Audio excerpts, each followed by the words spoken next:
shines brightly in your eyes.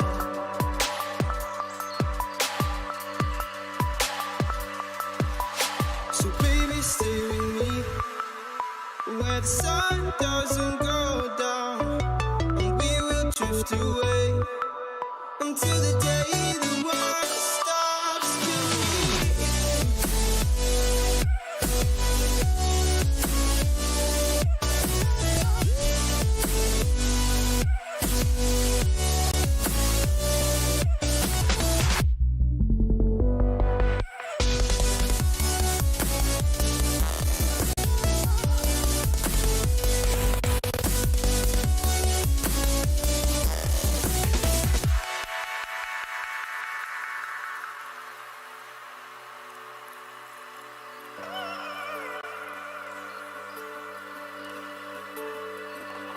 Oh, baby. Oh, oh, oh, oh,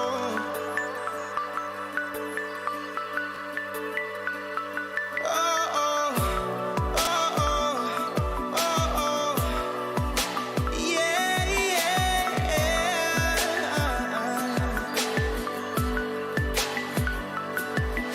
The stars fall around us, entwining us.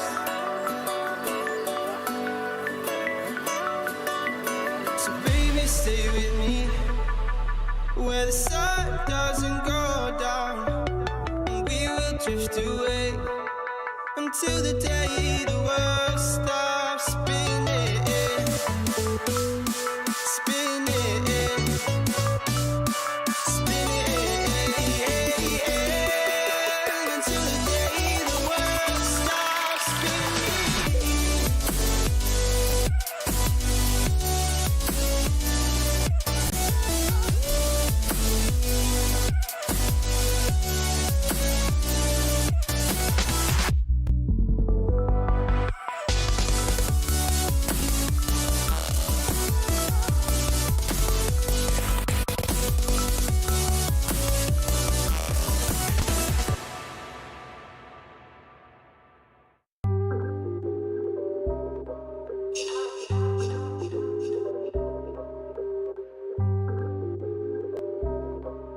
Yeah.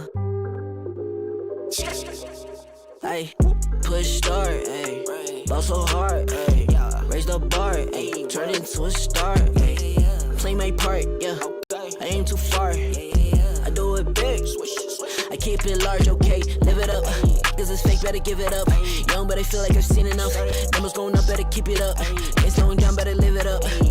About too hard, ayy. What? About too hard, ayy. What? About too hard, ayy.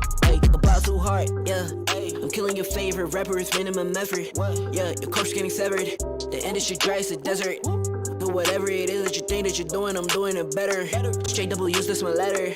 Don't got no snakes, only ladders, ayy. They tryna figure out what's on our plate. Infinity sideways, we already ate. Skipping this basics, skipping this classes. Stay out of trouble, now I can relate. Nevertheless, again, I'm doing great. I just finished this thing, ain't no debate. You ain't my dog, you ain't my family, and sure as hell, you're not my mate. Yeah, I take my place at the summit. I can't wait till we countin' them hundreds. I cannot lie, I ain't rich, yeah, but when I say my time coming, it's coming. And some of y'all got ahead of me, to be honest, I wasn't even running. But very soon I'ma run it. I demand it, man, I want it. Push start, ayy. Ball so hard, ayy. Raise the bar, ayy. Turn into a star, ayy. Play my part, yeah. I aim too far. I do it big. I keep it large, okay. Live it up.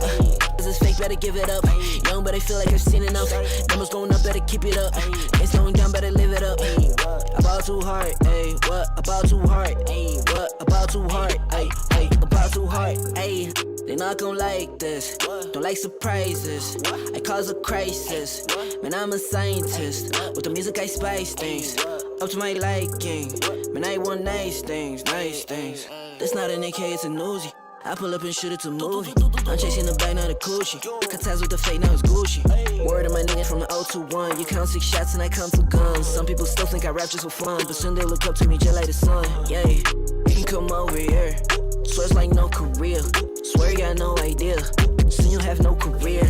Take a good look in the mirror. They need to know that I'm here. Don't you act like it ain't clear. Yeah, push start, ayy. ball so hard, ayy. Raise the bar, ayy. Turn into a star, ayy. Play my part, yeah. I aim too far. I do it big. I keep it large, okay. Live it up. Cause it's fake, better give it up. Young, but I feel like I've seen enough.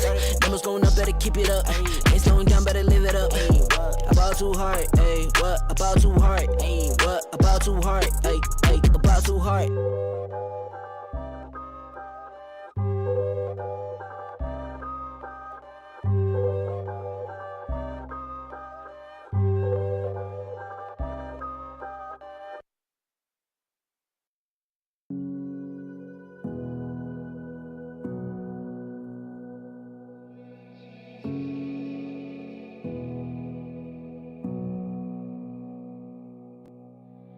Sitting on a bench, waiting for the time to pass, dreaming of what happens next. I do what I wanna be, questioning my destiny, only knowing what I see. I don't even realize I've already made a path, and I can change it anytime, but can't take it back. I know what I want, but it seems so damn far away. I know I sound crazy too, the ones who said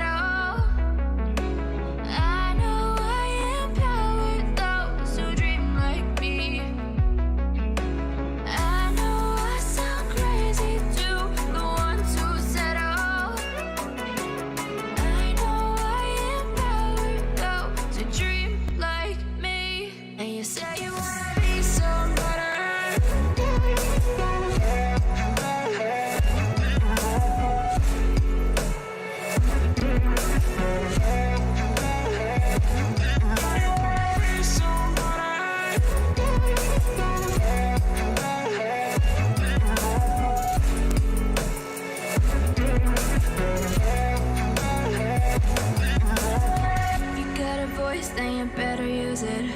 Tell yourself day after day it's time to prove it. No days off, keep the hustle moving. Wanna see you be what you wanted to be, prove it. I know I sound crazy too, the ones who said oh. I know I empower those who dream like me. I know I sound crazy too, the ones who said oh.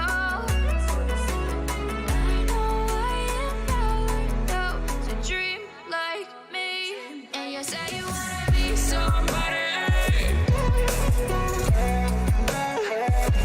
You say you wanna be somebody.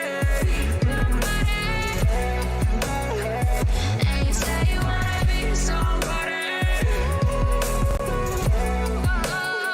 And you say you wanna be somebody.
Never let you double cross them. Moving through the city like it's Gotham. They told me get one, so I got one. Stop saying you're a boss when you not one. You ain't sacrificed, nah, you ain't lost none. All over the gram like you got a bag. You ain't big dog, we ain't hear none of that. I'm in the gym looking like a running back. How you know the flow, got them coming back. Who I was in the past, I'm unattached. Only focus in this moment is bringing the summer back. Oh, respect my grind, elevate souls and I spread good vibes. Young divine, you know I gotta shine. Raise your hands for a good time. Aight. Vibe until the morning, sleep until the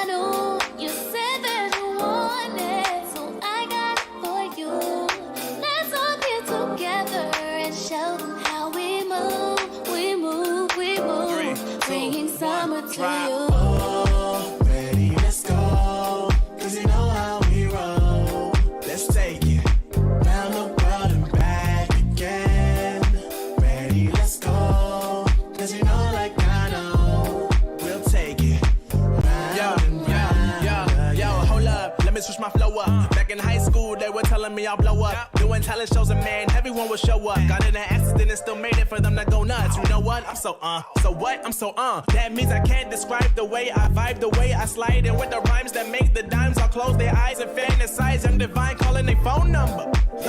No, you know I love it. And you know me, I can't sleep without blazing beats on stages for their ones gracefully. And I got a smile that they hate to see. Young, black, successful, though life gets stressful.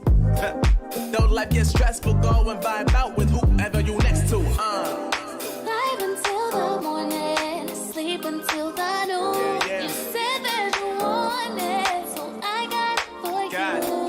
Let's all get together and show them how we move. We move, we move. 3, 2, bringing summer to you. Oh, ready, let's go. 'Cause you know how we roll. Let's take it round the world and back again. Ready, let's go. 'Cause you know like I know. We'll take it round and round again.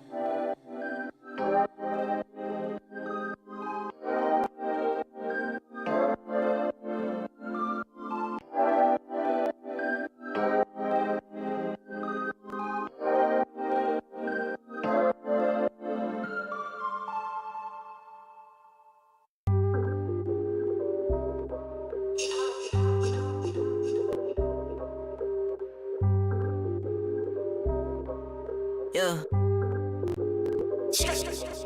Ay, push start, ayy. Ball so hard, ayy. Raise the bar, ayy. Turn into a star, ayy. Play my part, yeah. I aim too far. I do it big. I keep it large, okay. Live it up. Cause it's fake, better give it up. Young, but I feel like I've seen enough. Numbers going up, better keep it up. Ain't slowing down, better live it up. About too hard, ayy. What about too hard, ayy? What about too hard, ayy? About too hard, yeah. I'm killing your favorite rapper, it's minimum effort. Yeah, your corpse getting severed. The industry dry as a desert. Do whatever it is that you think that you're doing, I'm doing it better. Straight double use, that's my letter. Don't got no snakes, only ladders, ayy. They tryna figure out what's on our plate. Infinity sideways, we already ate. Skipping is basic, skipping is classic. Stay out of trouble, now I can relate. Nevertheless, again, I'm doing great. I just finished the scene, ain't no debate. You ain't my dog, you ain't my family, and sure as hell, you're not my mate. Yeah, I take my place at the summit. I can't wait till we countin' them hundreds. I cannot lie, I ain't rich, yeah, but when I say my time coming, it's coming. And some of y'all got ahead of me, to be honest, I wasn't even running. But very soon I'ma run it. I demand it, man, I want it. Push start, ayy. Ball so hard, ayy. Raise the bar, ayy. Turn into a star, ayy. Play my part, yeah. I aim too far. I do it big. I keep it large, okay. Live it up. Cause it's fake, better give it up. Young, but I feel like I've seen enough. Numbers going up, better keep it up. Ain't slowing down, better live it up. About too hard, ayy. What about too hard, ayy? What about too hard, ayy? About too hard, ayy. They not gon' like this, don't like surprises. I cause a crisis, man, I'm a scientist. With the music, I spice things up to my liking. Man, I want nice things, nice things. That's not an AK, it's a Uzi. I pull up and shoot it to movie. I'm chasing the bag, not a coochie. Cut ties with the fake, now it's Gucci. Word of my niggas from the 021. You count 6 shots and I count 2 guns. Some people still think I rap just for fun, but soon they look up to me just like the sun. Yeah, you can come over here. Swear it's like no career. Swear you got no idea. Soon you have no career. Take a good look in the mirror. They need to know that I'm here. Don't you act like it ain't clear. Yeah.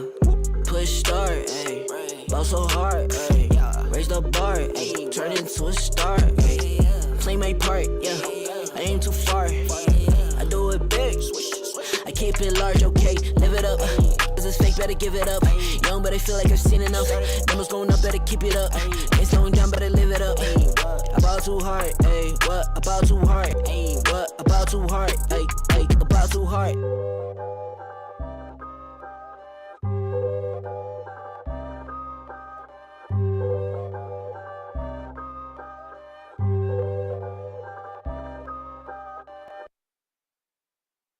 Hold up your sign though. They ain't count on that. They ain't count on that. They ain't count on that. Show what you gon' do. They don't want all that. They don't want all that. That sounds like a pop song. Take a dive before you dry off.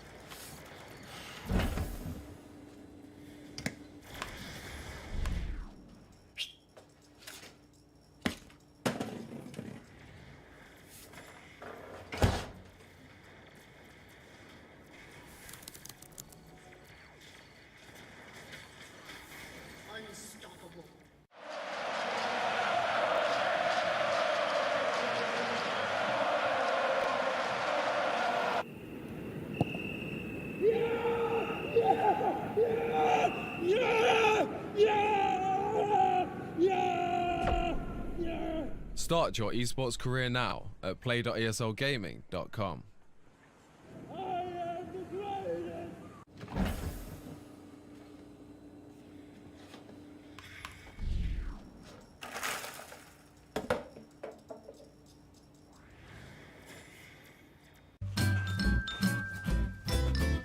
You ready? Huh?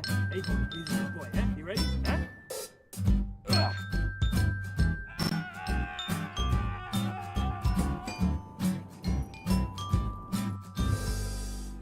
Start your esports career now at play.eslgaming.com.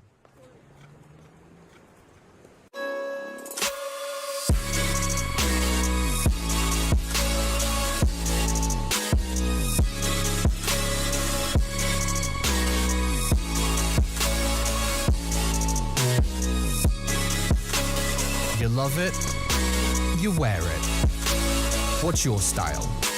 Get your merch at shop.eslgaming.com.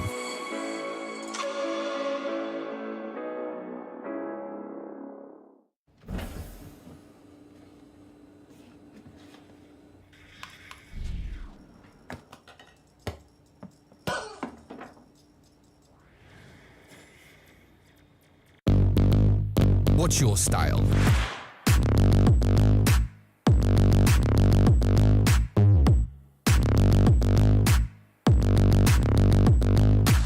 Get your merch at shop.eslgaming.com.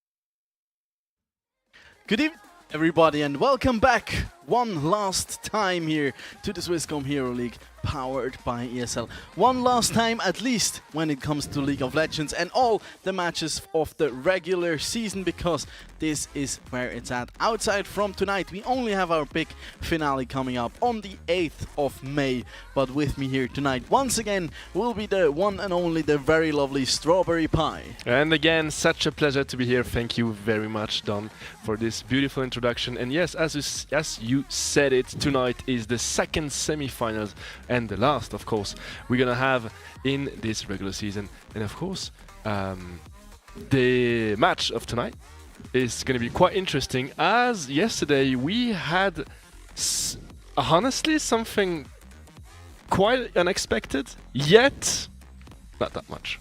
Yeah, I think some people kind of expected it. We hoped that it would be at least a little bit different, that we would at least see a full-on series for once, because so far it's only been 2-0 here on stream, and also even in the matches that were taking place off stream, we only had 2-0 so far in favor of the respective winner. So that might change here tonight, as we'll look at the duel between No Org Needed versus the Sunrise Enjoyers, who are once again here back on the stream, this time trying to determine whether they can make it all the way into the finals, or whether in the end they are even more washed up than their opposition. Two very interesting teams, and here goes the brackets for the season of League of Legends. And of course, as you might have witnessed it yesterday, 2-0 for Panda Lovers on the first semi-finals, and tonight we're gonna have the second match. Honestly, the team compositions, we're gonna talk it a little bit more later, but are quite similar, aren't they? Yeah, definitely so, and we can also see quite a bit of veterancy, especially in the lineup of no org needed. I mean, we've said it on Tuesday already. The Sunrise Enjoyers, it's basically kind of the Argon's gang we had in season 1, like Argon's gang kind of 2.0 or hopefully improved. So, but I mean, their way into the semi-final, it hasn't looked too clean, to be honest. It was quite the scrappy game. The first game on Tuesday was quite the fiesta, to be honest. A whopping 48 minutes it took them to finally take down the Nexus, and it really came down to the wire. And here we go, the two teams that will be facing off tonight. The Sunrise Enjoyers here to your left, and versus the no org needed. Yes, there we go. We'll have a look at the individual stats right in a second. And there we go for that first lineup. On the top lane, of course, we have Quadra. In the jungle, Agon himself, kind of leader of this team, I think so. And in the mid lane, we have Zoom. On the bot lane, Snustif together with Phil or Feed.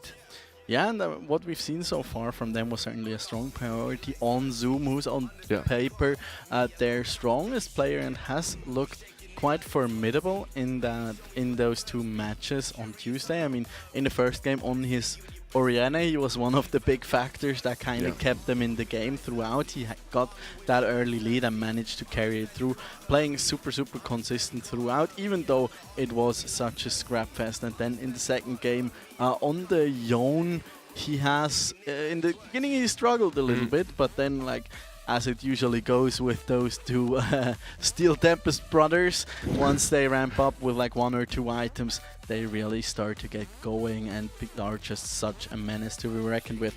Looking at the KDA here, not the cleanest of things. I mean, we already said it was quite the bloody game, but here we go for the lineup coming out from No Org Needed, where we have Bando, quite a familiar face, up in the top lane. Greenfire, who'll be making his way through the jungle. Him we've also seen in the past being a part of Postfinance Helix in seasons past. Then we have Apples in the mid lane, Vis-a-Vis down in the bottom lane, together with Wild Joshi, who's also making his reappearance here in the Swisscom Hero League. So quite a bit of veterancy on this roster. I'm not honestly sure how they currently stand with like experience when it comes to that competitive setting. Apples, though, as I know, is a quite an experienced coach. Still does play the game, of course, as well. But he's probably the one who will be in charge of most of the drafting and the strategies coming into this match. And the rest of them, of course, very experienced and kind of calm, cool, and collective players. And here we can also see they had also quite some bloody games in their quarterfinals match. But here we want to have a look at the two key players kind of that we see coming into this, which will be the two top laners in Quadra and Bando.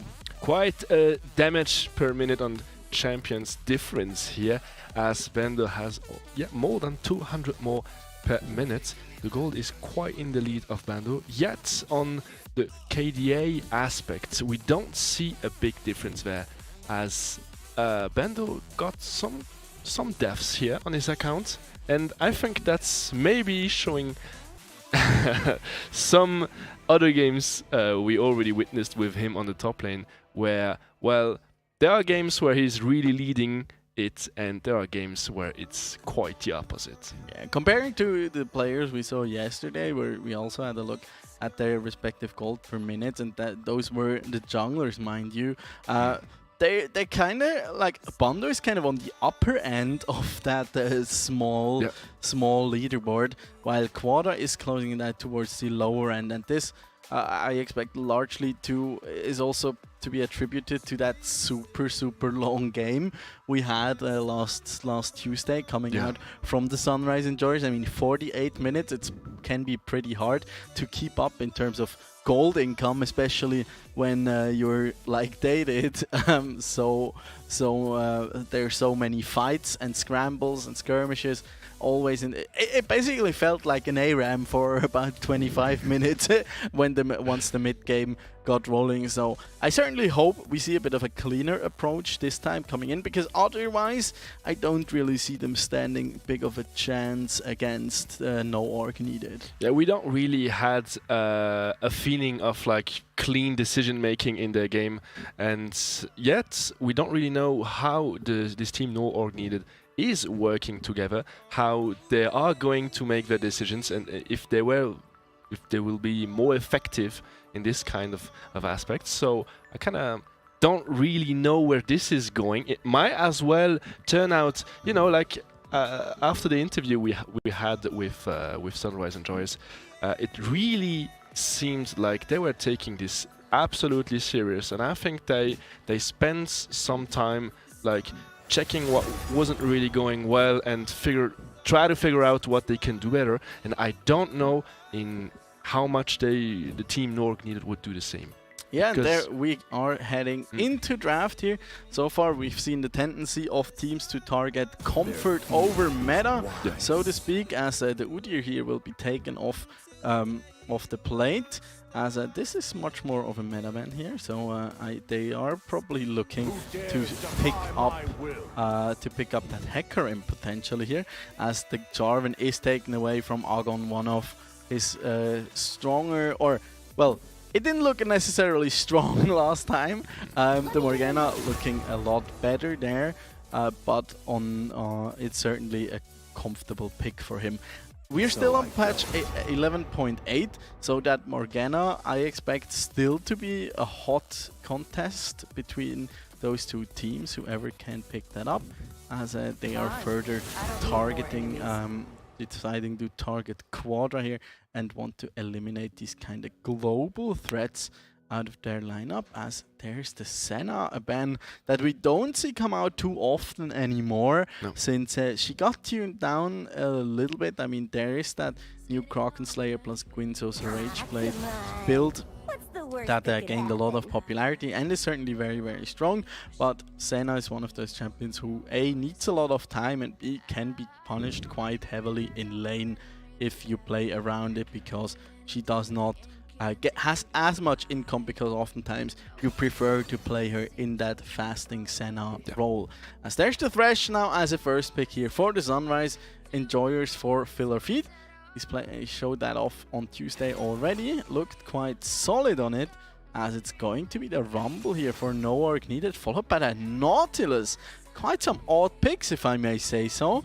The Rumble is most likely, well, I guess it would go top lane, but it can be flexed to the mid lane or even into the jungle, which I've also seen pop up a little bit.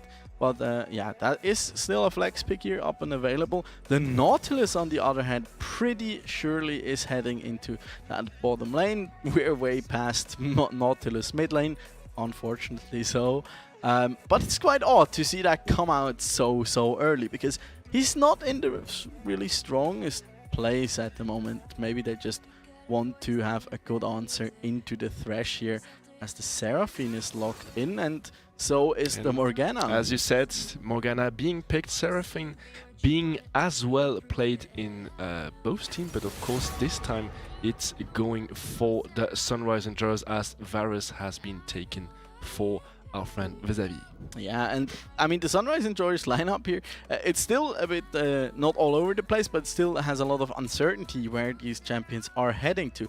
The Seraphine can of course be heading into the bottom lane, it can go mid lane, and the Morgana can either go mid or jungle. So that one still a big question mark. In the meantime, no org needed, showing some priority for that Varus, maybe also anticipating a potential Kai'Sa coming out from the side of the Sunrise Enjoyers, who is still left up and available, arguably the strongest AD carry currently still, besides the Tristana.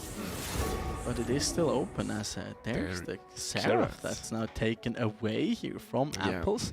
Apples being really comfortable on his Xerath play, your champion, and of course while Yoshi also being, I think picking this Nautilus is also really like comfort for him. He's so used to play this, and he has shown so many, wonderful plays. I mean, while Yoshi have really shown, I think the Swiss scene, how good he can be on skill shots. I mean, on the first 2 seasons, he was playing with his lugs as well on the support. Beautiful performance there. I could have seen that come out here. Together with the Varus, that certainly holds a lot of potential, especially against... well, it can be risky, of course, into a Thresh, because once you get hooked, you die pretty fast. And the Sunrise Enjoyers, it looks like they smell the potential here of that Rumble going to the mid lane.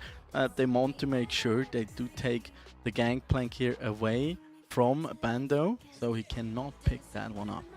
And there comes a Kai'Sa hover. I don't think really they're gonna try it, although they might, of course, flex that Varus into mid lane, which is going to happen. I think so. I guess so. I mean, we haven't seen this in quite a while, actually. The Varus mid lane, that's like... When was that last meta? I think Season 8? Quite a or while. Season 9? No. I'm not entirely sure anymore, and I'm quite curious how that will pan out here for no orc needed. As, at this point it's pretty much well, as I say that, like, the Rumble could still go jungle, and they could look for a counter pick up in the top lane, as the Sunrise Enjoyers are looking to flesh out their picks here. Very nice for them that they get the Gnar, one of Quadra's also very coveted champions, and of course also holds that massive teamfight potential, as it's going to be the Ezreal locked in here. So Thresh, Ezreal for the bottom lane, Gnar in the top, Morgana jungle, and Seraphine in the middle lane. So no really fancy shenanigans. One could have assumed that kind of composition, but it's always nice to keep those options open for as long as possible. And as you said it, it is flexed. It is definitely flexed. We have not seen this a ton, or like, Rumble in the jungle has always been a very niche thing. It has been working for, like, ever since the Talisman. It has technically worked. The only problem with Rumble, of course, is that he's very hard to gank with, because he doesn't really have the strongest of CCs. This is where, of course, the Nautilus does come in big here. He is more the kind of, really like damage champion, and it's of course quite tough to manage his passive and his overheat in the jungle throughout, so you can properly clear those camps.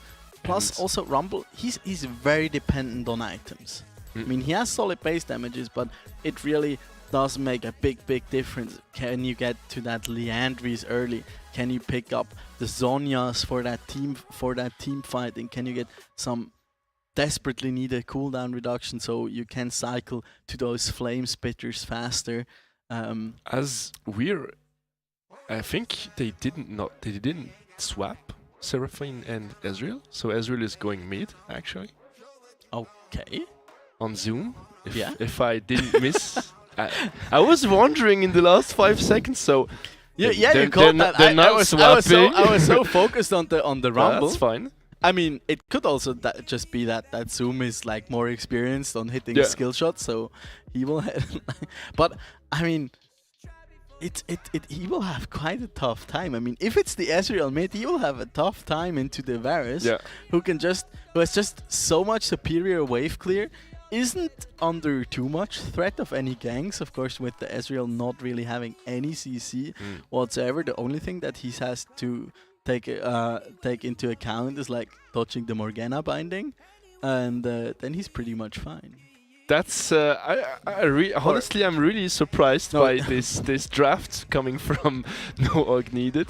It's really. I think the Sunrise Enjoyers are as well surprised of what's happening here. I think too. This is a bit of an odd one here. It's all the mind game. Yeah, it's all about it. I'm just super curious and on the edge here how that will work out. The kind of problem that they're going to have here on the side of, it's actually both sides. They don't really have much CC coming out overall. I mean, yeah, you have the Seraphine Encore. That will of course be one of the very big things here for the Sunrise enjoyers. They certainly have a better chance when it comes to that. Also with the Gnar, they have that really explosive kind of team fight potential, but like it has to be timed. Yeah, you have to be very timed. It can be very telegraphed, and if no org needed manage to play around that rage bar coming out from the Gnar, it will be super hard for them to even get into a situation where they're heavily focused on team fight ults do even matter, or they are able to like pull them off in the most efficient way. In the meantime, on the other side, like between the Varus and the Rumble in the jungle against an Ezreal in mid lane, it's you don't really have any gank pressure early, except for Zoom overstepping massively. Because mid lane, of course, is such a short lane, so the Ezreal is even harder to pin down and try to kill him. In the meantime, like on the bottom lane, Nautilus Kai'Sa is a very strong combo that we've seen come out time and time again as we're heading on to the Rift. And welcome everybody here back. If you just tuned in, we're looking at the second semi-final here in the Swisscom Hero League, powered by ESL, between No Org Needed and the Sunrise enjoyers. Whoever wins this makes their way into the grand finals coming up tomorrow in a week from now. We've seen quite a bit of odd picks come out for this one, but we're certainly looking forward. I think if I've seen this correctly, that's definitely an invade here on the bottom side. They have been spotted, so yeah, are they gonna give the information? Yes. They tell... Oh, Zoom? Okay, that's quite dangerous, but I think the flash is still available. Nothing to be afraid of, as the Lantern is bringing him to safety. Yeah, but having to start out with the Lantern, that will kind of harm them in that bottom lane. And not having the Flay early. And also assume they're quite a questionable decision to walk into their own jungle that deep if they just saw them walk in through the Tri-Brush. Also, a lot of wards already being expended here by the side of the Sunrise enjoyers that can potentially harm them within those first couple of minutes once Greenfire is looking for his first ganks. I'm really looking forward to the win condition here on Sunrise Enjoyers, as technically I think they should be aware that on individual level the skill is not really equivalent on the both teams. Oh, already hook connecting. A good thing he had the Lantern actually, because that was really close. No summoners used yet here on the bot lane. Yeah, massive amount of pressure here already coming out from that NON bottom lane. As Josh is certainly not afraid. Yeah, I think they should respect him, because he really is known for his well-placed skill shots, and he will spam them as much as he could and as he can, of course. Super aggressive, of course, in that bottom lane. They don't really have too much power yet to fight back, especially starting out with that Dark Passage level 1 on the Thresh. There's not really much they can do against that early aggression coming out. That then can potentially be very dangerous, because a Kai'Sa that's just left on her lonesome essentially to farm away and scale up, that can be a big problem here for the Sunrise enjoyers. And at the end of the day, there might not be as much sunshine to enjoy. And here we have a little tweet showing on the screen in a few seconds. There it is, as we have... Oh, 2 quick games, of course. I wonder who is right. Oh, yeah, we have it here, Leo X Visa. All right. Bit of confidence coming out. He's already looking quite strong on his Kai'Sa there. So now he just has to put his money where his mouth is. But so far, it's looking quite good here for No Org Needed. They get a lot of pressure points all around the map.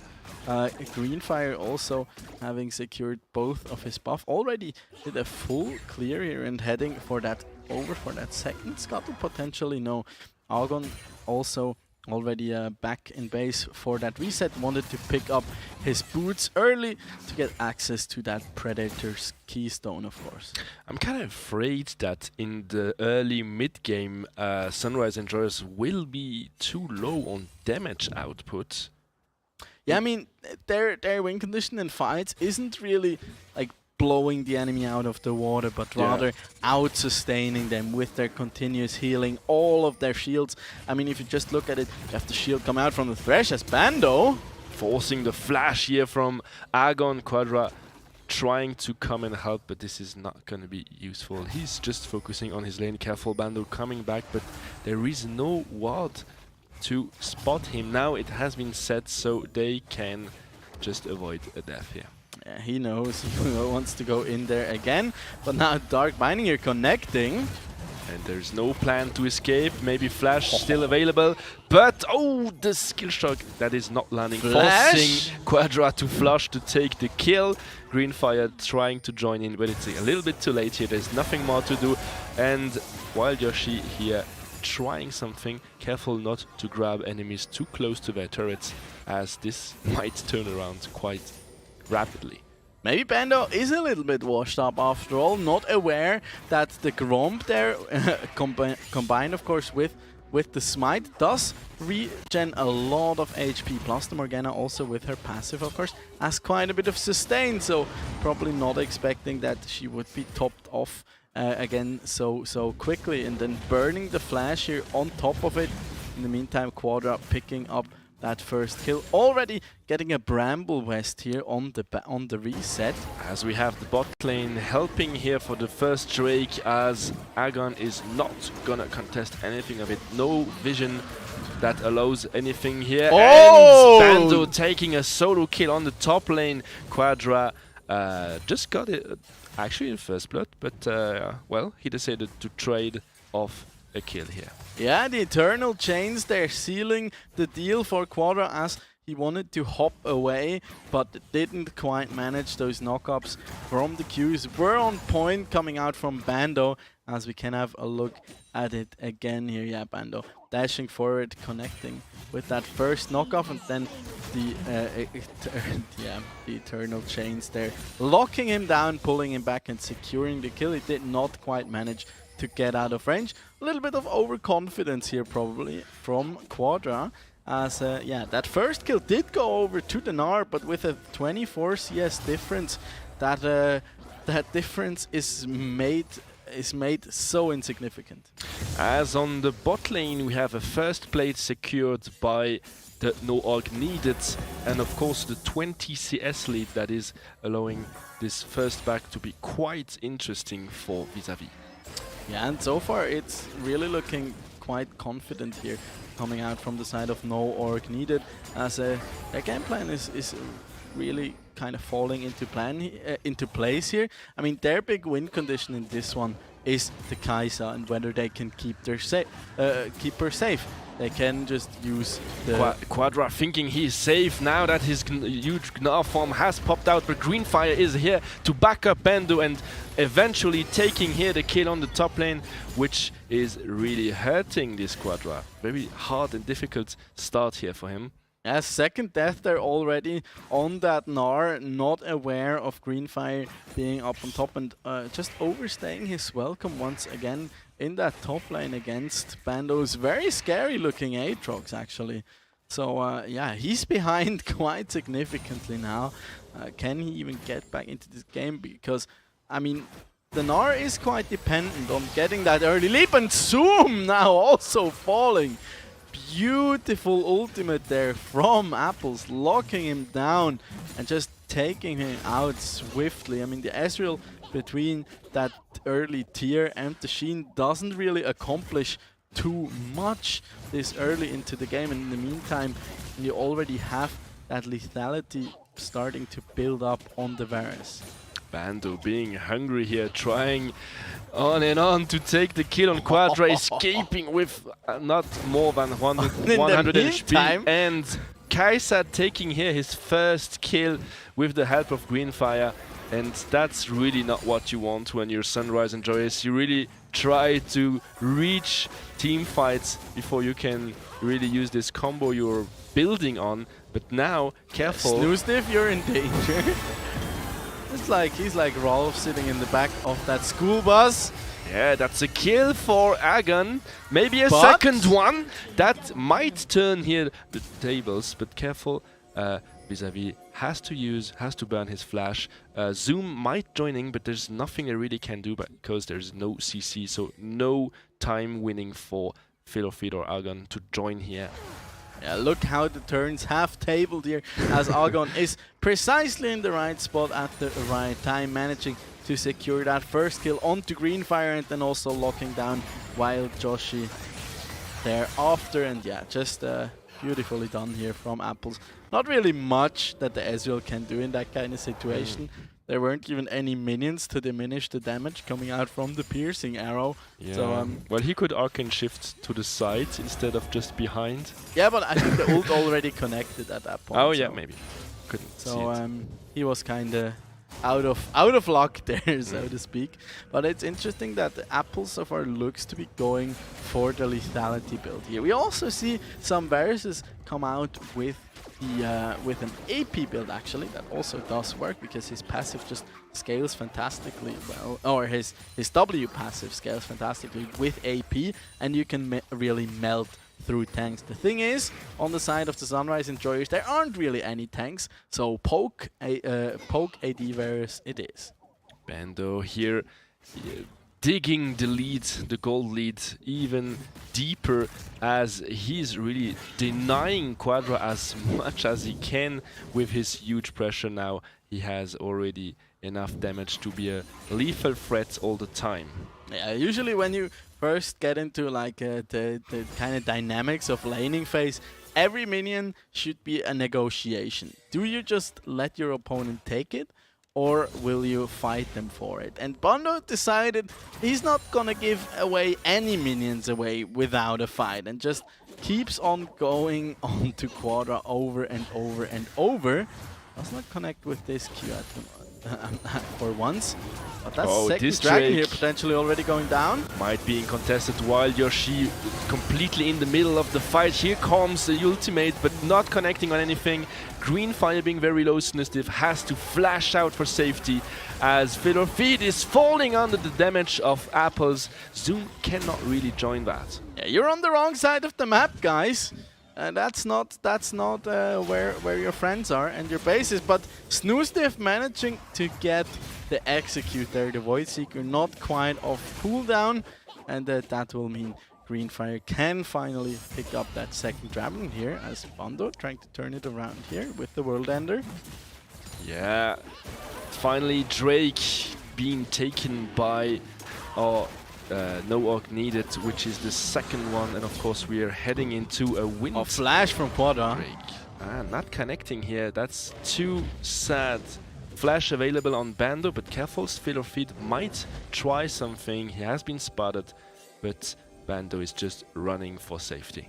Yeah, Bando there smells that something might be in the bush, and Philofeed will not be able to lock him down there, but does waste a bit of his precious time as we can have a look at this action here once again. While Joshi getting that early aftershock proc keeps him alive for a long time, and Vis-a-vis taking down Apples in the back line, and then yeah, Snoostiff and Philofeed are just caught on the wrong side of the map here, and it just looks a lot better here for the side of no orc needed, as Argon is the one who picks up the Herald in the picture-in-picture. I think that was a really well placement here from Vis-a-vis, allowing his team to keep pressuring while he's taking down the back lane one by one. Really beautiful fight here for him. Again, I think this smells really bad. Okay. Okay. Yeah, that just confirms what I was afraid of. That you know, like Sunrise Enjoyers are really trying to survive the early game, as you have really prioritized champions like Varus dominating his lane, Aatrox scaling very rapidly as he got some advantage, and you really don't want this to happen. coming in here from Snoostiff. Yeah, and Wild Joshi now Joshi being caught off guard. accepting his fate, as the damage here from Apples on Zoom quite significant, not enough to take him down though, and you just leave now the case on the bot lane, taking another plate and being essentially free farm for like the last 10 minutes. Yeah, this will be the big problem here in this game. Like, I think it doesn't really matter too much what the rest of the map does, as long as the Kai'Sa is scaling up and is strong. No Org needed will never quite be out of this game, as Bando takes a big chunk there, has to burn the flash to get out of harm's way. But so far the Kai'Sa 3-0 with a significant CS lead, about 30 farm ahead over his opposition. Has to be said, like the Snoostiff on that Seraphine, he's not too gold dependent with his build. Like after 2 items you're pretty much set nearly, and but the Kai'Sa will of course just be more stronger and stronger and stronger, as Greenfire is now in the bottom lane here, and they might just be able to secure the first turret here for the Kai'Sa as well. There falls the first turret, even more gold now for the no Org needed. We are close, no, we hit just the 3k gap here on the gold, as they really want, I think, next step, opening this mid lane. Yeah, and like back there in the mid lane, to just rewind for like 2 minutes, that combination between the chains of corruption coming out from Apples and then the equalizer from Rumble are a pretty sexy combo, if I may say so. Yeah, it doesn't take much if you just if you just cast your shield a little too late, you're locked there and receiving so much damage. As you said, Rumble hasn't really that much crowd control, even though the slow of the ultimate is quite interesting, but man, can he deal damage. Yeah, and I mean, once, like, when the comp of no Org needed here is ahead, just their poke damage coming out between, like, between their different members. I mean, just the Varus by himself is such a menace, and then, oh, careful here in the top lane. Quadra, I'm really excited seeing Quadra still. Oh no, bit of feet missing that, but I think it's still not going to be enough for them to escape this. But I'm really happy to see Quadra still managing to be impactful in this game. Onto Snoostiff there. The hook does not connect though, and Vis-a-Vis here picking up another kill even. So they just trade across the map. Cross-map plays here being made by no Org needed, while Joshi taking a lot of tower shots there in return. But yeah, once again here, Bando has paid the price here for his earlier aggression, having to burn that flash. And I like the way that how the Sunrise Enjoyers are punishing these kind of windows, but I still don't see them having a remedy against the Kai'Sa, who is now 4-0 here, and they're looking at yet another dragon here, putting them at soul point already and setting them up for what looks to be like about a 22.5-minute Cloud Soul actually. I really don't see where Sunrise Enjoyers are expecting their damage to come from. At this point, you have your AP carry on the bot lane going essentially for supportive items, and you couldn't really help your mid laner to get some gold to eventually take the lead and be there for the damage. And you now like have more or less 2 supports with 1 jungler that is quite in a good position here. Yet the Ezreal is far away from being as a threat as Apple is. Yeah, and also what made me wonder a little bit right now, the fact that the Sunrise Enjoyers, yeah, they do have a lot of like sustainability power when it comes to like these long drawn out fights. But then again, they don't really have that much of a front line outside of Quadra, of course, so the value is a little bit diminished there, as Wild Josh is being caught out. And there is a huge fight. Greenfire setting a beautiful ultimate. Snustif missing again his, as Apples is just finishing the work here with one little Q spell. Vis-a-vis trying to chase on Agon, no cage available. Quadra being on the heavy damage of Greenfire, but he manages to take the kill. Be careful. The flash from Vis-a-vis, they're dodging everything after a kind of a questionable a bit of aggression they're coming out from him. But yeah, very, very sweet piercing arrow there coming out from Apples. I hope we can get a replay here once again and also have our eyes peeled at Vis-a-vis, who a bit of overconfidence heading right in there for Zoom, but then again like dodging everything pretty much afterwards with a fantastic killer instinct to get that shield, stay alive, and then also flashing out of the way of the true shot barrage. Yeah, hopefully we will get a replay for that, and let's not forget that Bando wasn't there. Yeah, it was a 5 versus 4 basically. And there we go, like a very good call here. They knew, okay, the Aatrox is on the bottom side, Varus is still in mid. And then just, oh, beautiful play there to cancel out Wild. Just the equalizer there, not sure if that was ideal from Greenfire. But then also here, getting the flash out, I don't know what that encore was, to be honest. And then, whoop, Comet goes brrr, and he falls. And then here, Vis-a-vis now stepping forward. I think he didn't realize that the Ezreal has already moved up. And then look at this. The shield there coming out, just like ulting in place basically.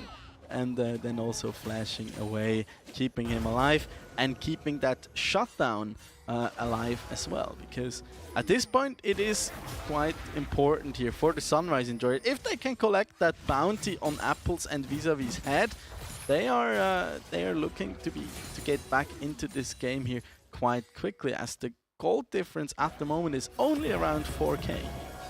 I think we for now didn't really have fights that have been set up around specific objectives yet.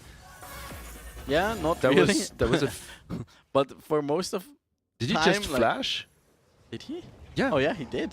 I haven't seen an arrow, so. Maybe I missed it. Maybe I missed it. I just heard the flash. I just heard the flash noise. I didn't see it was like, an Apple's arrow. It is on cooldown, so.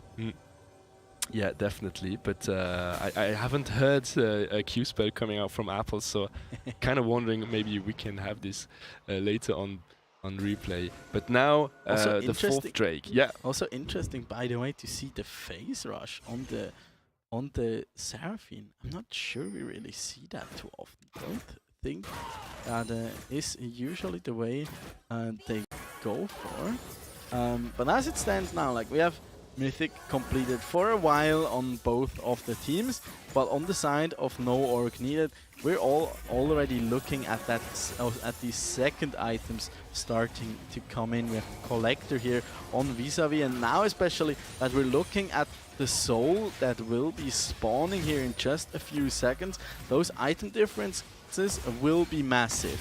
I mean, we have pretty much 2 items for everybody on no orc needed. Then also Last Whisper, as Apples might be called out.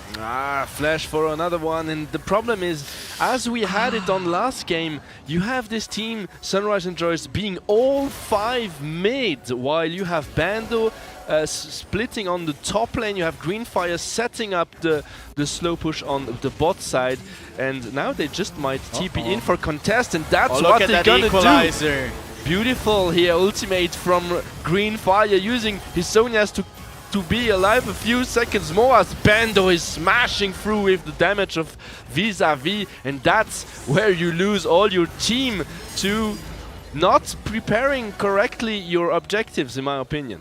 Yeah, and also like, I mean, I get that you want the shutdown on the Varus, but like using pretty much every single ult at your disposal to try and catch him out, when after that Dark Binding connects, you then don't have anything for the ensuing team fight. And around that Dragon, they couldn't even contest this, because True Shot Barrage was on cooldown. So was the Morgana's ultimate and they didn't really have much anymore. Seraphine also no flash, so setting up a good encore here, significantly harder. Does hit there, but only onto 2 members, and I think you have to be more patient in these kind of situations. Yes, they do get 2 kills here, but with Bando TPing in and just being super strong, and then of course Vis-a-Vis here staying alive for the entirety of that fight. There's just no chance here in any sort of way for the Sunrise Enjoyers. You have no Morgana ultimate, no flash. You have no true shot barrage. You have no Mega Gna. And at this point, there is no reason for you ever to try something, as you know the teleport from Bando is available, and at this point you've just used too many resources to even think that you can try this. And I think No Work Needed perfectly well know that that's maybe one of the weaknesses we have in this team. They were not setting up the waves on the sides, they were just waiting mid, and you can imagine Apples almost like baiting for those resources to be used, and then like just taking the objective. There's nothing they can do. Yeah, he's like, yeah, come at me, and No Work Needed now looking for that Baron to bait it out and to make them use their resources. The Nardo is in the middle lane already on the equalizer. They're coming down just to zone them off, but nothing further gained here for No Work Needed.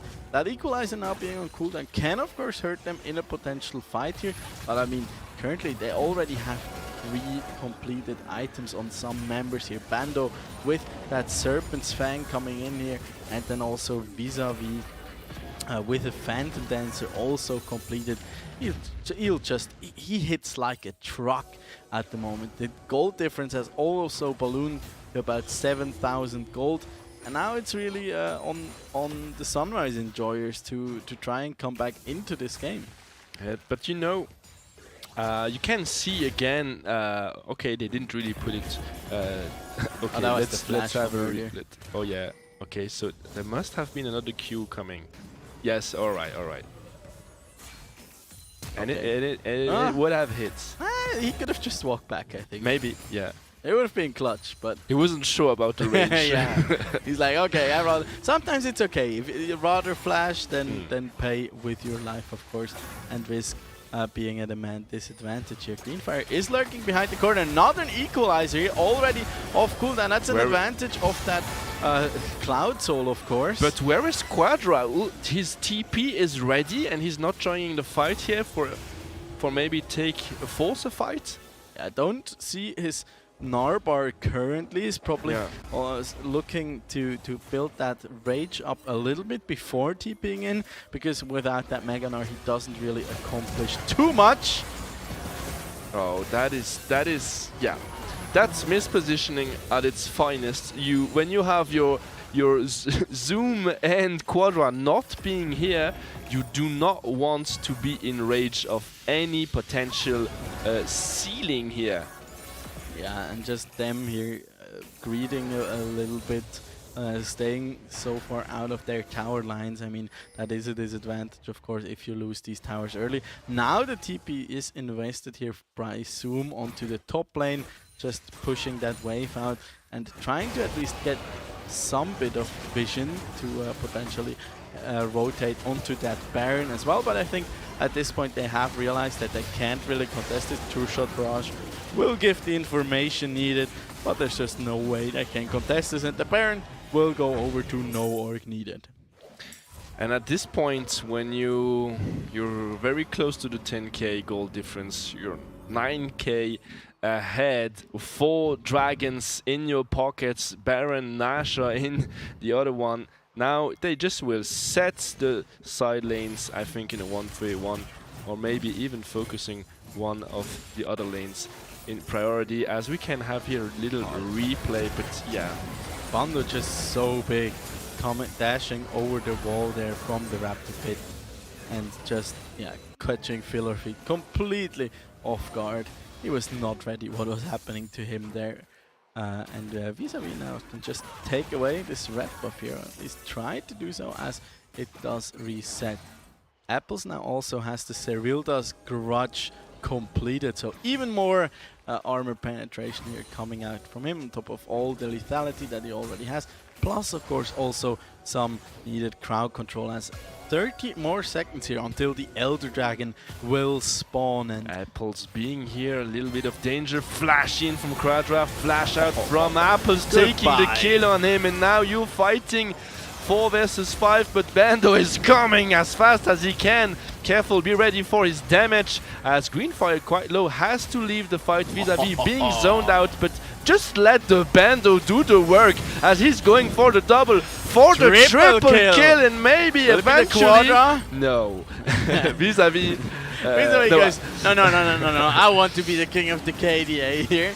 As, yeah, Bando just zooming in there with the World Ender, doesn't even have to did just use his TP on that bottom wave that he pushed out earlier. Now they yeah, they got 4 kills, 5 kills even. They got an ace here with only losing a Greenfire and Joshi here, and are also now having not only the Baron but the Elder Dragon on top of that in their pocket. So yeah, they're chilling. There we have the replay. Bando joining from the back, as I honestly think that the Noah needed beautifully temporize this fight. Like, great retreat here, and just let Bando do the work. There is no need to worry. Let him smash and cut through this team here right there. But vis-a-vis wanting his part of the cake, so can't take everything. Darkin flanks are just so strong, and especially also with that kind of composition from the Sunrise Enjoyers, there's not really much they can do against this. I mean, if Bando gets a flank like that, they can't disengage in any way. I mean, yeah, SRE can arcade shift out of harm's way usually, but he cannot like close that big of a gap when he's just being sandwiched between the members. Also, Quarter there massively out of position. I think Greenfire at this point, he can just throw out the equalizers on cooldown essentially and use them for poke. That's just some resources they can, you know, they can throw it like that. I mean, they do have a Cloud Soul. There's a bit of cooldown reduction on that ultimate. Plus, these days it also doesn't have that much of a cooldown, and he's also approaching that level 16. As now the hook is connecting onto Bando. This turret won't last any longer. Vis-a-vis taking quite a few damage here, but Apples has all the kit there's the power of that Elder Drake coming out. Bando in the 2v1 underneath the enemy turret, but he did go a little bit too far there. Greenfire now zooming in. There's another kill going over the shutdown, though being claimed by Zoom, but it will not matter here, I don't believe. Snoostiff there trying his very best. Now everybody and their mother flashing forward, trying to pat the KDA a little bit. Will they go for the fountain dive? I think so. Oh my gosh, that piercing arrow.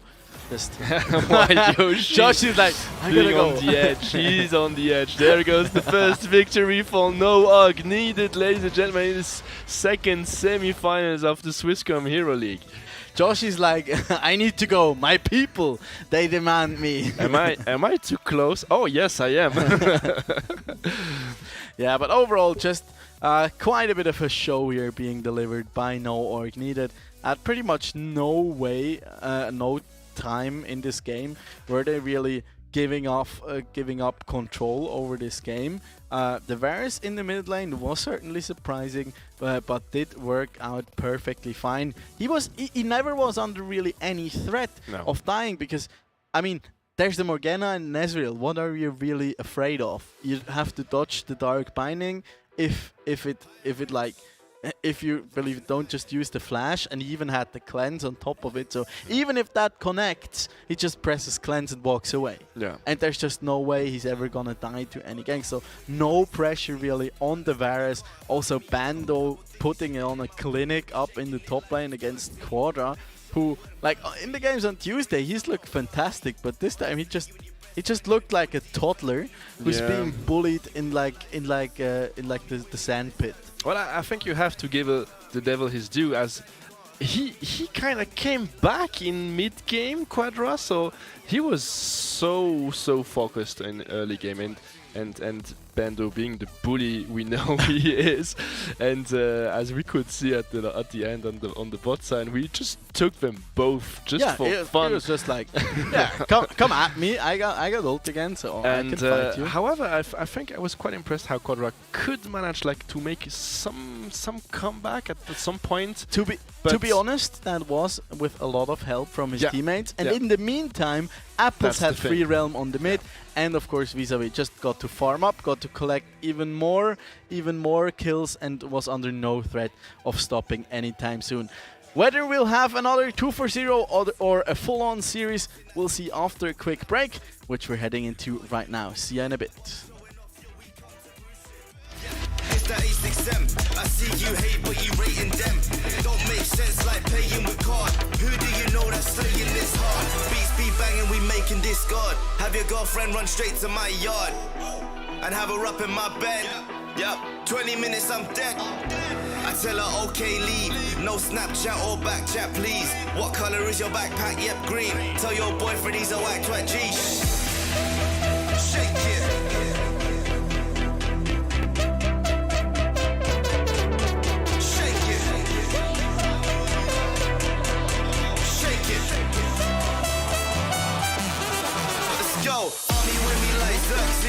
Understand you can't hurt me. Got a couple dickies chilling in my room. We'll be shaking it like the twerk team. Ladies, tell me where them curves be. Curious, I'm not pervy. Honestly, you and your bestie could go and develop a new twerk scene like.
Start your esports career now at play.eslgaming.com.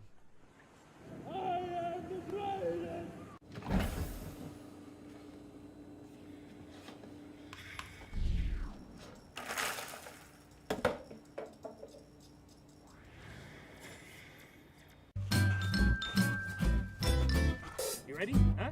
Hey, he's a good boy, huh? You ready? Huh?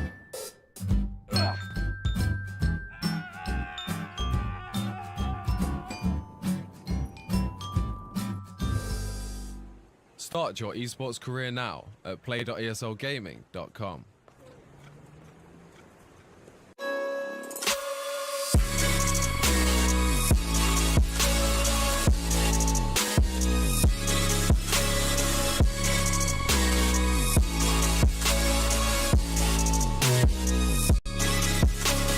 You love it, you wear it. What's your style? Get your merch at shop.eslgaming.com.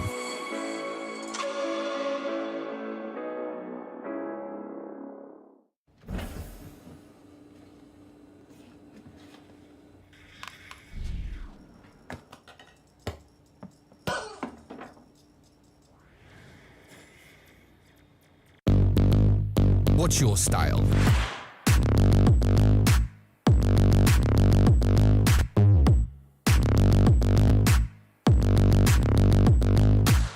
Get your merch at shop.esogaming.com.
And welcome back here, everybody, to the Swisscom Hero League powered by ESL. And we've already had quite the match here.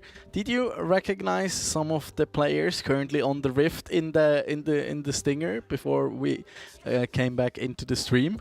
A little throwback to the times when Greenfire and Wild Josie were playing for Postfinance Helix, and yeah, it looks like they're still quite confident in their League of Legends abilities here. Not quite as washed up as one might have assumed. No, definitely not. They really made a beautiful performance here in this game. It was really clean. There were not so much fun plays we could have seen yesterday, as we could have seen yesterday. Yeah, I think it was really quite a clean game. No lethal mistakes. Of course, they were okay to trade some things, to try a bit to see where the limit was in letting them some space, especially when we had this team fight on top with Bando being on bot lane. Maybe we're gonna see it later on. As we can see here, this dragon fight with Vis-a-Vis joining the back lane with his ultimate, taking 2 men down and trying Morgana's to catch this. So dramatic when she goes down. Yeah. Oh, the tragedy. But then at least Snoostiff here getting that execute after lost fight. As this time this Seraphine gets the executed. Yeah, see. So close. Well. Looking more like a one-hit wonder there rather than a pop star. And there we have this fight. Where this is like the nail in the coffin, I'd say. Yeah. I mean, there were already 2 dragons up on the side of no org needed, and then like decent encore here, but only connecting onto 2 members, and then Bando coming in with the TP and the World Ender just in the middle of everybody. Green there trying to heal up, but at the end falling to the dragon. I mean, if it wasn't for the dragon, this would have been like a clean, like a 5-for-1 trade even.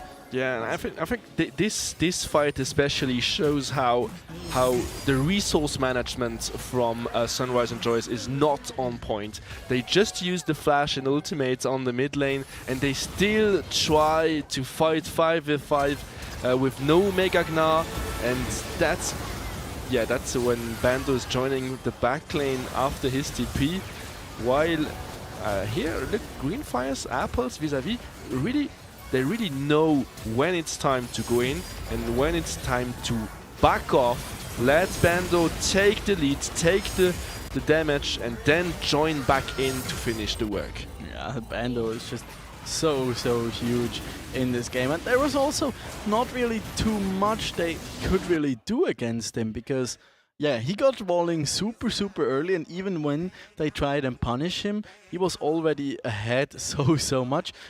You have something on your right. You should like push it out. Can I push it away? It doesn't work. Discord. I don't know. I think the stream doesn't see this. I hope they don't see this. Just for the my slightly confused viewers now at home, on our screen we could see like the Discord. The Discord window on our screen, and yeah, you of course don't see that one, but it's funny to us. So It there is. you go. It's a joke. Yeah.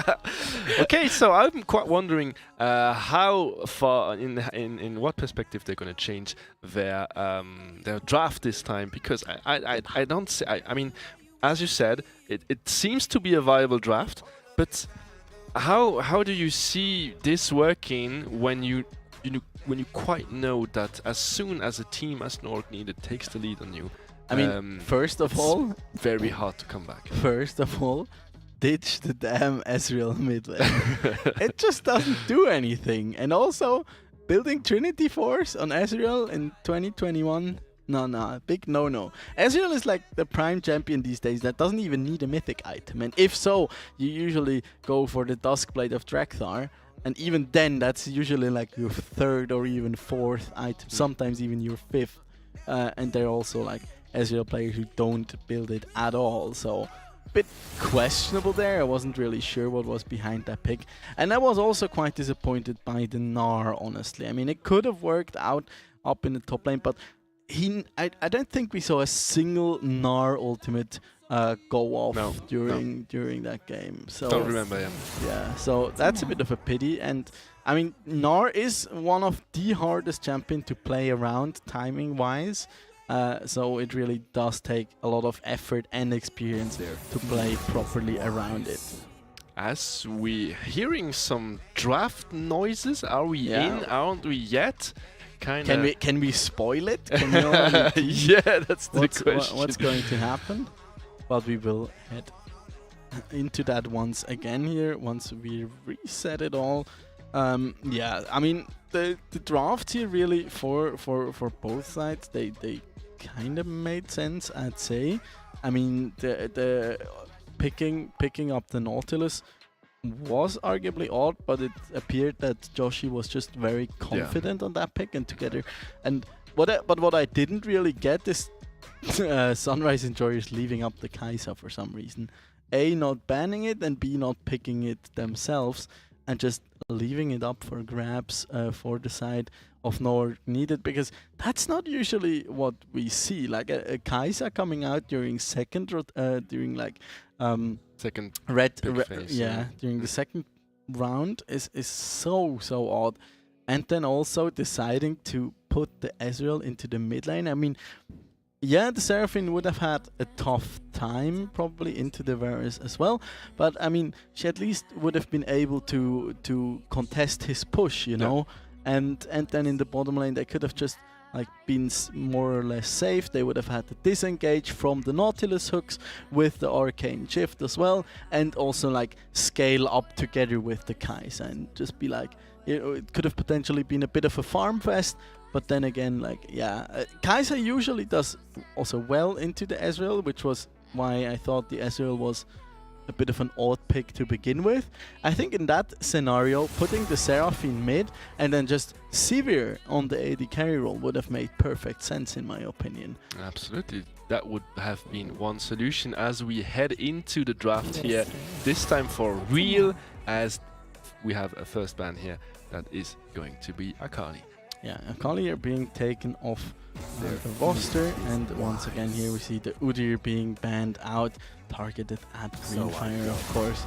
Again here, no pony being picked up or banned away, which is also quite unusual, if I may say so, because as I said, we're still on patch 11.18. For those of you who have seen what's happening in 11.9 or have played it already, Hecarim is getting quite a bit of a, that's more than a slap on the wrist. Plus, also Chemtech Putrefier does get nerfed, and Deadman's Plate also gets a nerf. So like his two core items plus he himself do get a nerf, and that certainly will hurt. Yeah, you might as well put seal him back into the stable, as we have here the Tristana man and the Senna again.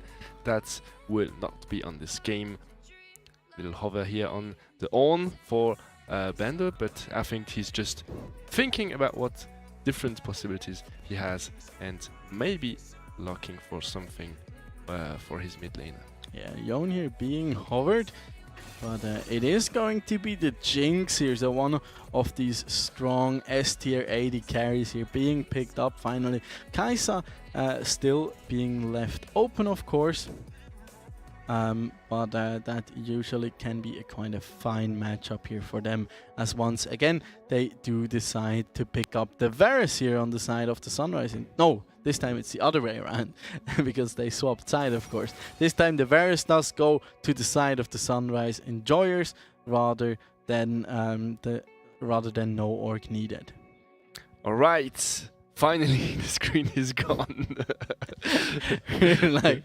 We love you, production. Yeah, big shout out to our production, who don't leave us hanging with half a Discord window on our screen. That's very much appreciated. As the Volibear is being picked up here by the side of the Sunrise Enjoyers, one of the tanks we've seen. We've seen gaining a lot of popularity.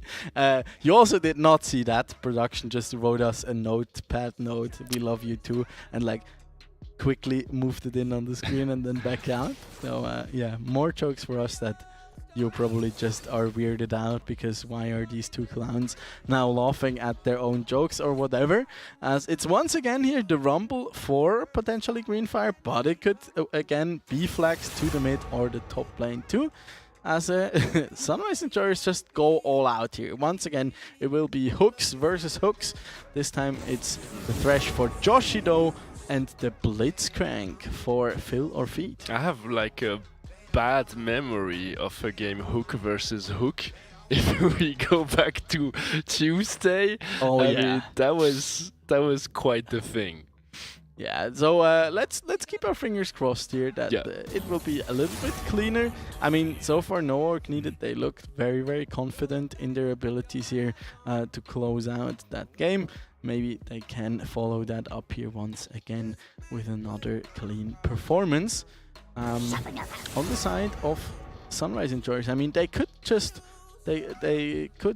R for the Kai'Sa here, I believe, and go for that one together with potentially the Blitzcrank, and then like just try and pull her into those incanting range. It's not essentially the most ideal of compositions with the like Varus Blitzcrank. Because you rather want to poke, of course, with the Varus rather than go all in. And it's a cinch that's now hovered. Yeah, I think they're having fun on the draft as the hover on Yone was probably also a taunt. Yeah, a slight bit, as there's the Seraphine now here potentially being picked up, and it's locked in here for the Sunrise Enjoyers. So, once again, we don't fully know yet where all of these champions are heading to. Also, the Volibear could potentially be flexed too into the top lane. We still haven't seen the top lane pick here come out for the Sunrise Enjoyers, as that Seraphine can still go either mid or bottom lane. I mean, I said it, like, the Varus last game we saw him being played with lethality, but he's of course also very strong with the attack speed build at the moment, and that does make a lot more sense in the bottom lane, also together with the Blitzcrank, of course. That's its Lee Sin here for no orc needed. Greenfire defaulting back for one of his most played and one of his favorite champions, arguably, in that Lee Sin. And he just, with that pick, he just basically shows that he wants to get going fast. Yeah. But as I said, I mean, these days Lee Sin is sometimes even played in the solo lanes, so they could just throw everything overboard, put the Lee Sin like in mid, and the Vladimir goes top lane or whatever. So a tough one here to grasp. As the Rammus. Now I get it. It's the rework. It's the rework Rammus too. Yeah. If that's locked in. I think it's, if they take it, it might be... Never mind. They just hovered it for the logo behind you, I think. Oh yeah, true. I nearly forgot. By the way, if you want to see it too, there's a beautiful picture of Rammus from the Sunrise Enjoyers. I just love this logo. He's enjoying it. Even if they go down 2-0 tonight, I think just just that logo deserves a little bit of a price. And merch. Yeah, and merch, definitely merch. Like all the merch. I'm still waiting for it though. We could. It You- would be ideal for like a bath towel, you know? Yeah, definitely. Like For a beach for- towel. Yeah. That would be No, just perfect. Members of Sunrise Endurance, note that down.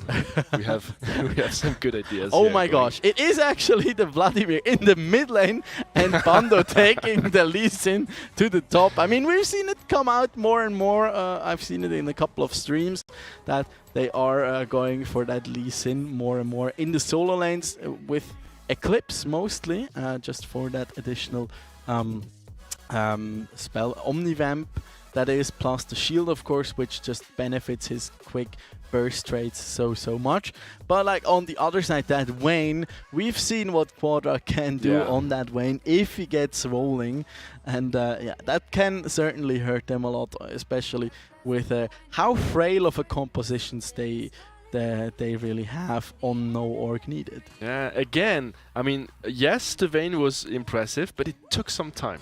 Yeah, it definitely took some time. And the draft of our no org needed is like we won't let you time. We don't give you time. No, there is no time. you better get your stuff done quickly, or it's just the game is just gonna flew away too fast. Yeah. By the way, I quickly want to touch on the subject of the Lee Sin, and that we've seen him come out more and more in solo lanes. I mean, he's fallen out of favor for the jungle for like quite a while. We've only seen him pop out here and there like a slight bit. I mean, Karsa has brought him like 2 times or so in the LPL, I think once even in playoffs. And we've also seen him a little bit like in VCL, I believe, but just because there's just so much aggression in that region, and so why not pick like the king of these early skirmishes? But other than that, it's mostly been those more tanky and fast junglers in the Hecarim or the Udyr, of course, as there's our beloved friend Uali, who's also still scratching his head a little bit looking at the drafts of these two teams. But we will have to wait and see how things pan out here for both of these teams, as this is potentially match point here to take for no org needed and to secure their spot in the grand finals of the Swisscom Hero League Season 5 finale in League of Legends. What would this Swisscom Hero League be without any of those invades? This time they're not trying it completely, are they? Yeah, yes, they just waited a bit. Bando being a little bit in danger, but as long he's not going too close to his bush, it's all gonna be fine. I mean, does he know? Has he seen them? I don't believe so. There's no evidence of it. Yeah. He's just standing there still. Meditating. Yeah. But as it stands, they have backed away, used their recalls here. No early vision being placed really outside from that top lane tri-brush. And now they're once again helping out Greenfire. I also enjoy to see that he actually does start out with the scrap shield on the Rumble, and just because it has such a short cooldown and you can actually get to that overheat or to the heated damage more quickly and efficiently, as they do get an early advantage here in the bottom lane. Will potentially hit that level 2 power spike earlier, and that is of course a very dangerous situation for no org needed, as Vis-a-Vis already gets a taste of that hook for the very first time. I hope it won't be the last, so we're gonna have some fun here watching this game, as on the top lane Quadra not quite being aggressive yet, but do not forget that it's not the same as it is versus a Renekton. Yeah, Derek Bando just going in aggressively here with the resonating strike there. But he does take quite a bit of damage in return, and I don't think it is really too wise to look for these early fights already versus Quadra, especially if you also take a tower shot. No connection here on the grab from Wild Yoshi, being quite like the skill shot master support. So tonight's Fill of It might take the lead in this fight of the hooks, let's see what's coming out of it as Aegon finishing slowly his blue side.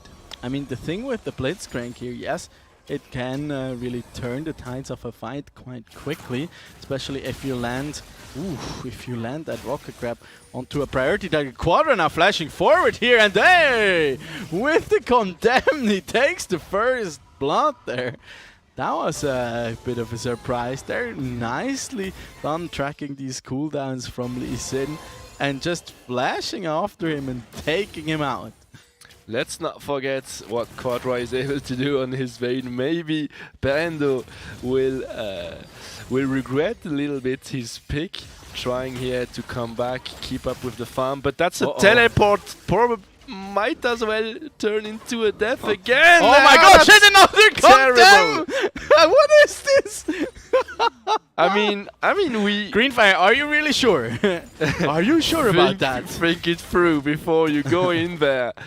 Oh man, we know Bando has this quite of phases where sometimes he just completely goes ham on his lane, and that's what we are witnessing here tonight. What is this? What did you? Okay, he did dash back out, but I like everything on cooldown here, and then just fantastic condemn here taking him down. Even the flash wouldn't have made a difference there, but with that second kill, that flash is also burned, so no summoners remaining as Vis-a-Vis gets to taste the hook. Once again here, the sad beat being thrown out by Phil or Feet, and this time the Sunrise enjoyers do have themselves a bit of a sunrise to look at. Yeah, it's looking pretty well with already 1.2 K gold lead here. First Drake being a Mountain Drake, spawning in a few seconds, but for now I think the priority will be still on the lanes and keep jungling around, as Aegon and Greenfire need to hit an interesting pass back before going in. Beautiful flash grab, sitting on the lantern, like, no, you're not gonna take it. You're staying here with me until you die. Quadra being chased here a little bit. Bando not connecting with this Q. Flash in from Greenfire as there's no flash available on Quadra. Will he? Oh, the skill shot dodges will not be enough as he is being taken down. Greenfire escaping with little HP here. Yeah, Greenfire being the MVP. They're tanking that turret. Last turret shot there for Bando to pick up the kill and the shutdown onto Quadra, and at least making it a little bit more bearable to keep playing that lane, as it was starting to look quite dire here for Bando. But as it stands now, Aegon is now whacking away on that first dragon here. Also quite an early dragon take here once again, looking at what could be potentially a 21-minute soul.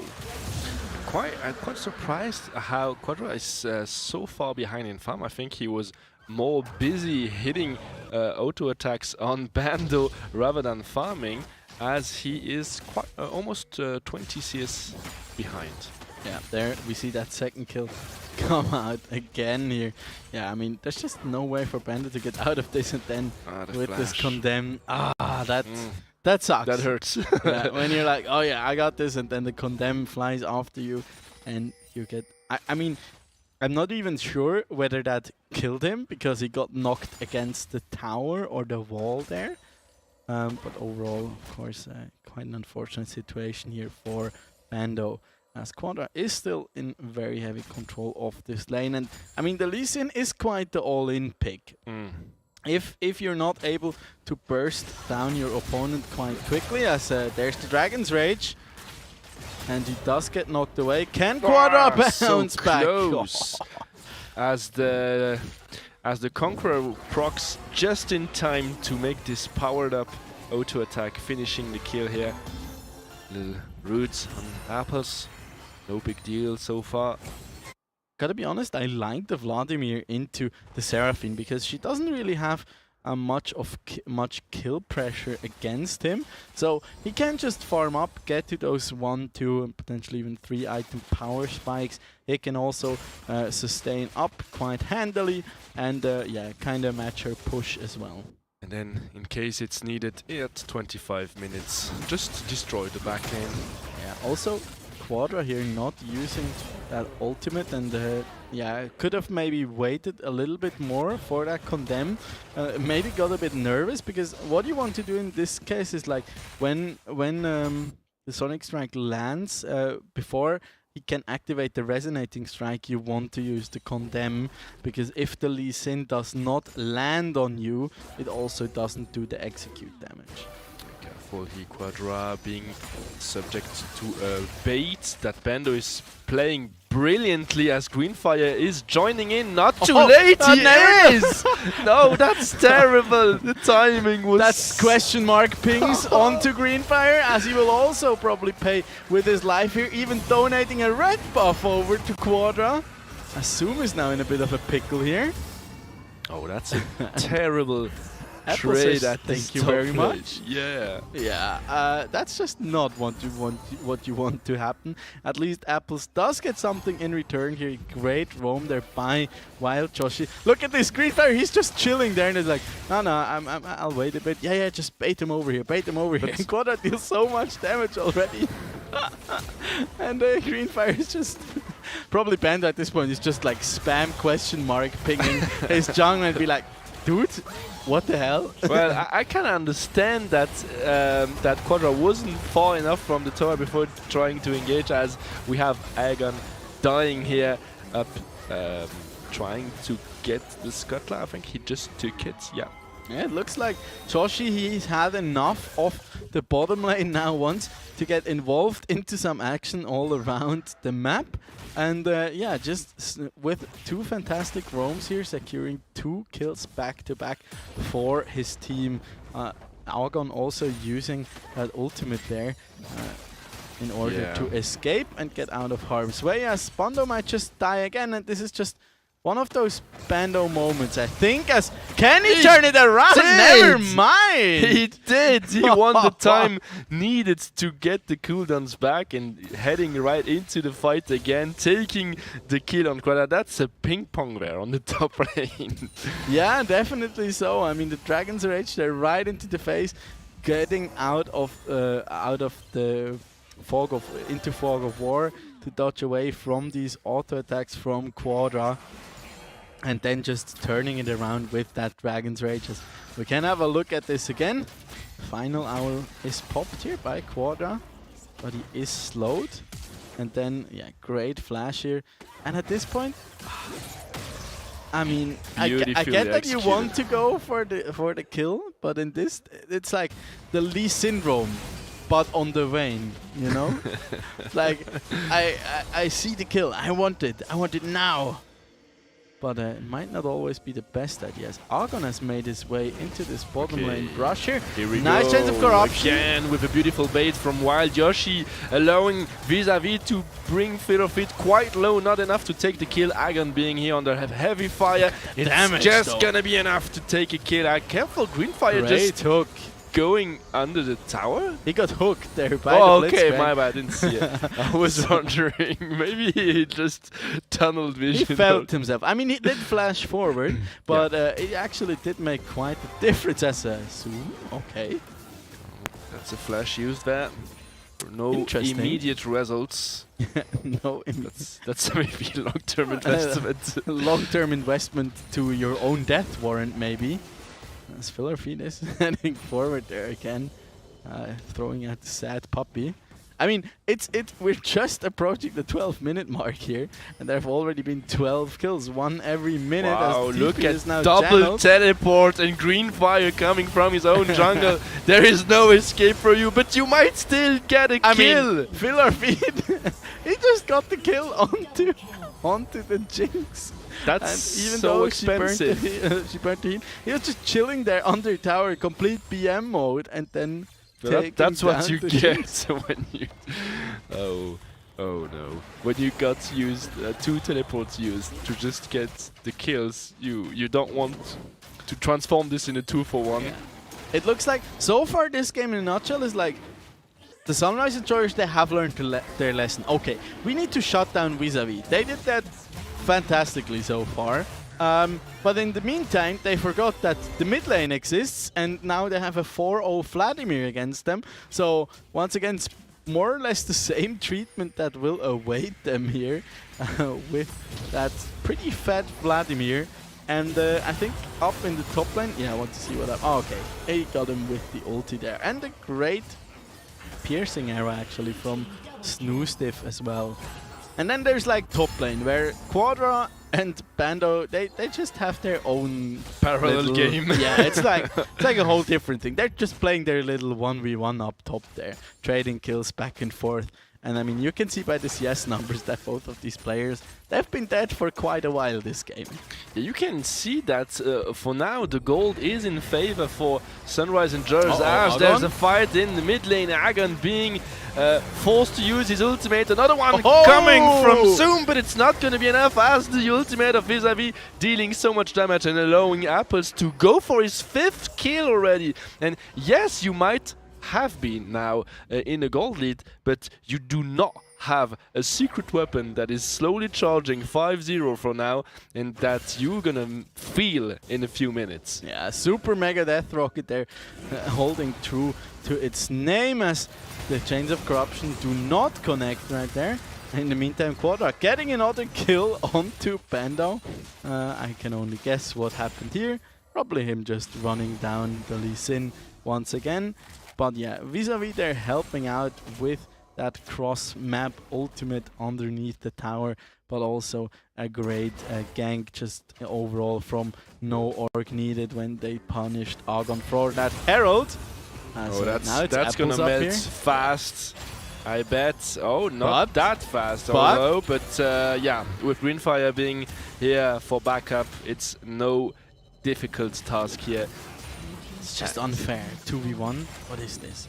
Snoostiff actually opting for the poke build here as well. Oh, we can see the actually past action. So yeah, we saw that Q spell, then the camera went on bot lane as there is a fight, and Quadra just, he's just going for it at this point. There's no... and once again, he just finishes him off with the condemn every time. Signature move. Snoostiff actually getting another kill here on the bottom lane. Bando now moving in and making that a 1-for-1. Actually, it was a bit unlucky here for the Sunrise Enjoyers that just by a sliver of HP, Agon did not manage to get the first tower down in the mid lane there when he used that Herald. So quite unfortunate there. That would have been a much appreciated influx of gold on him. This time we can see again what happened. Snoostiff not connecting the first one, but another perfect space grab, and Zoom probably dealing enough damage. Zoom not hitting anything, but Snoostiff being on point here with his piercing arrows. And yeah, sometimes you have to sacrifice these teen pop stars. As now it's Quadra being engaged on. Taking a kill in the 1 versus 2 matchup, but Apples is not ready to surrender his 700 gold shutdown yet. Yeah, and that was just super close. Quadra was about 1 second away from getting his Immortal Shield Bow passive back up. And that could have even kept him alive and maybe even turned it around all the way. But nevertheless, it is worth it. He does come out of that 1v2 with a kill, or with another kill to his name. And the Vladimir actually did use his flash. There's a great hook onto Bando, and he does fall quite fast. And in little minutes we're gonna have this third Drake being, of course, a win Drake, and that's I'm quite as astonished as Sunrise Enjoyers are keeping up with the gold, as everything indicates that it's not gonna pay out in the long run. But however, we have a bit of a technical pause here by the looks of it, so we're back in the studio with us for a little bit at least. And yeah, I mean this game is a bit reminiscent of game 1 that we saw on Tuesday, I think. But what I really like is like Sunrise Enjoys not giving up too much. I mean, they're really able to make worth trades, and at this point they're still in the game. But I think where the real weakness remains is in this macro game, when the game starts to be centered completely around objectives, while the whole team is preparing for Dragon or preparing for a Baron, and there, what we saw last game is like Sunrise and Jurors are waiting in the mid lane, Yeah.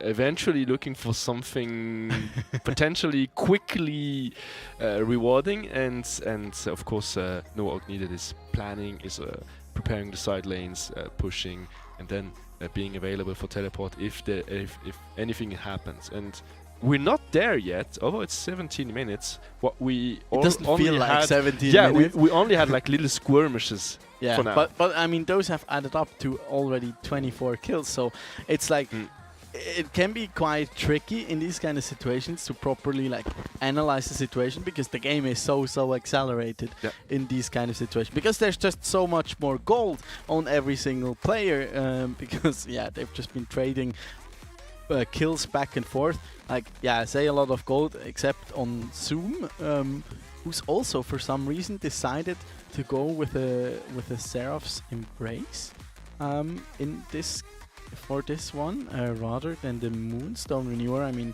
yes, the Moonstone Renewer build got hit with that last patch, but I think especially with like a Volibear and 280 carries as well as the Blitzcrank as your frontliner, you do get a lot of value out of that additional sustain.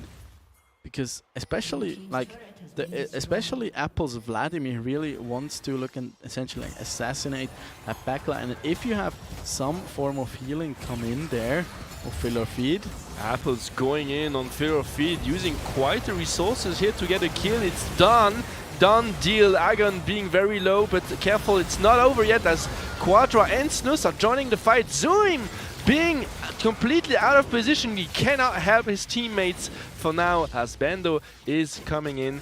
Zoom still having some resources available. Bando being taken down by Snustiv with the help of Zoom, of course. Quadra here starting the Drake. There is nothing they can do to contest this. Yeah, and I mean at this point you have a 7-5 Vayne. Like her death counters, they don't even matter at this point. And yeah, she has 7 kills and 2 completed items. So you better make up a plan how to deal with that Vayne, otherwise he'll just run over the game entirely. Yeah, I'm quite surprised that Apple's used so much on Fill or Feed. I don't really understand why he used everything on the enemy support, as well. In my opinion, his job remains to take down this backlane instantly with and pressuring the backlane, so his AD carry and Greenfire can just go for the front lane. And yeah, I mean, also a big part there in that last fight. Oh, Agon might be taken down here. Agon not in his game. Oh, look at that damage. 5. Yes, Snoozev's damage is just insane against these squishies of no orc needed.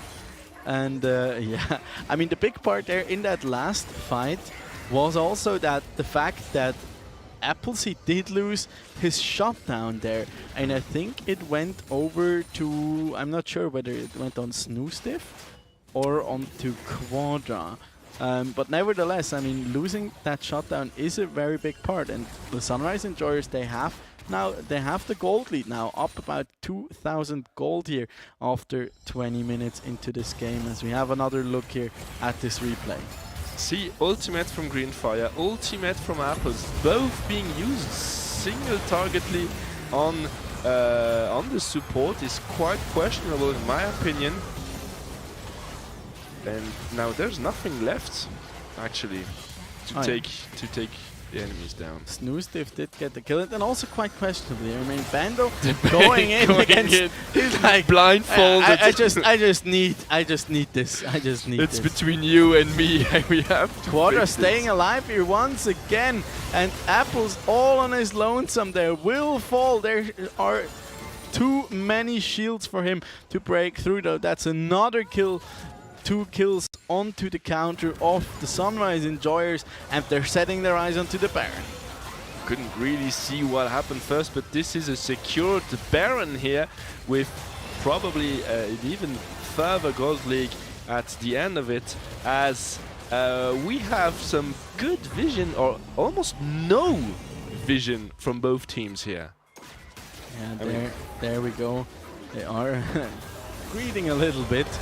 And yeah, Bando being too far forward here does get taken out right away, and then Green Fire. Oh, that damage coming out from the piercing arrow is just insane at this point. And then vis-a-vis, yeah, that's a fat Vayne, my friend. There's just nothing you can do against this. And it's so nearly an much. ace here, actually. Yeah, so much resources have been used. Flash, heals, also on both sides, however, but still, it's quite impressive how No Org Needed is absolutely not in the same shape as they were in the game before. Yeah, between the I know it's not called the Locket anymore, or is it? Between like the Locket of the Iron Solari of Blitzcrank, the shield coming out from Zoom, and also the Immortal Shield Bow on Quadra himself. It's just too hard here for Apples to take him out, and the sustain also is pretty much insane. I mean, Immortal Shield Bow plus also the Bloodthirster now being completed on that Vayne, so it's very, very tough to be able to take her out. And in these sustained kind of fights, I already said it in the beginning, the Sunrise Enjoyers do have the advantage. Yeah, they should really be careful on not leaving Bando too much alone as he's getting caught on bot side. But we have something else to watch here as Apples is being grabbed, but there is no big results in there. 5 ultimates being cast, and of course Bando dying again against Quadra on the bot lane. Here Greenfire being under heavy damage. Good flash, but out. Snooze Diff here ending his life. In the meantime, you already said it, Quadra also taking out his opposition there again on the side. It was like, okay, I don't need to be part of this fight. As there, wow, is that from our observers? Hashtag ESL Swift with the best observer guy worldwide. Who did our observers pay to do that? No, I'm of course just kidding. We do have a fantastic team here behind the scenes who are making sure we're catching all the action, or at least as much of the action as possible. As with 36 kills in 24 minutes, that's oftentimes not the easiest thing to accomplish. As they are getting here the third Drake, we are being on Soul Pond now, 3 minutes into Baron, and they're just making this gold league even heavier and deeper every minute here, as we can see the replay from Quadra just casually taking down Bando. 4 auto attacks at this point. And I really struggle to see how No Org Needed can come back into this, because they have a Jinx who only has her mythic item completed, so she's pretty much irrelevant. She's also only level 12. Compare that to a level 16 Vayne on the side of the Sunrise Enjoyers. I mean, their only hope pretty much is the Vladimir here, and I still struggle to see how he's gonna be able to break through all of these shields while the Vayne is wreaking havoc. He's pushing so far. There's no pressure on no lane whatsoever, and Bando being again far away from you know, like safely preparing lanes. That's just like taking risks for no reason. Bit of a rage split there coming out from him, but I mean also that Lee Sin will be a big question mark coming into these mid to later game fights, as he'll just struggle to have any impact whatsoever. Also, as he's to invest his ward jump there, because I mean he was able to 1v1 the Vayne earlier, but now that she's approaching her 4th item, that is certainly not the case anymore.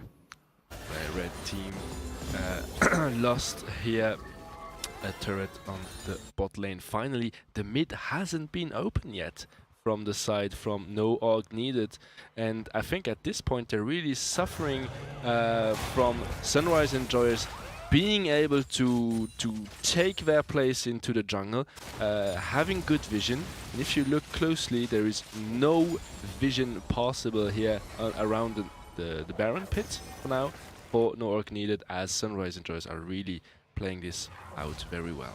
And now it does feel so odd, because you know what?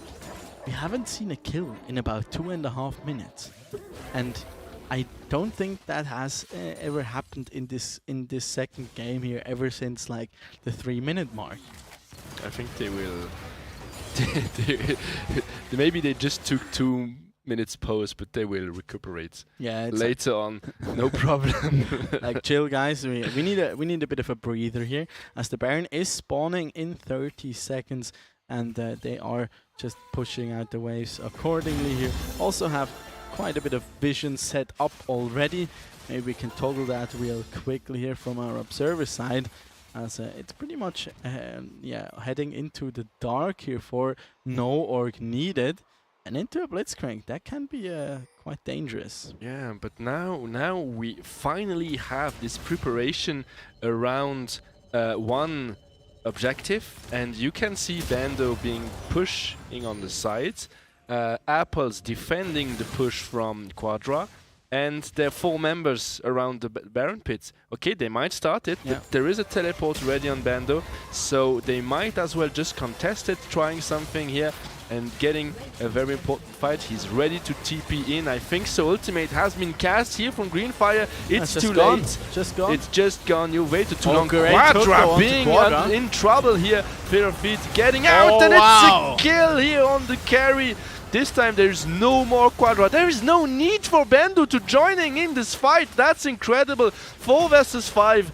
They just get through the team of Sunrise and Joyous as they're taking down a 3rd member here. Probably going for an inhib on the top side, as Bando is unnecessarily overstaying there, in my opinion.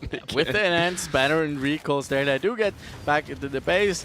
Bando decides to stay nevertheless and does pay for it with his life, but on the other side of the map they do still manage to get Argon and make him pay for taking that Baron and being a bit out of position there. Also very big hook during that fight onto Quadra, and then with the Hemo Plague and all the damage coming out from Apples, they did manage to finally blow up the Vayne and claim her bounty as well. But now, I mean, they still do have 2 Barons remaining, are pushing in the wave now, and now setting their sights onto that Cloud Dragon for the soul. And here we can see Wild Yoshi being the sniper you wanted.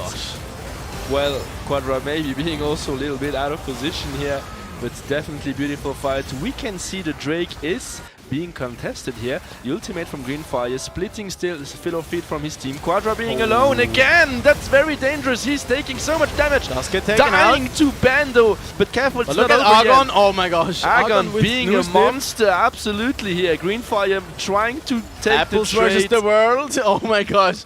It's a 4-4-4 so far. And Apples is still alive, and so is Argon. There's 1 member left on each team, but of course it's pushing in favor of no ARG needed. There is vision. He does have the vision. Yeah, he might contest it.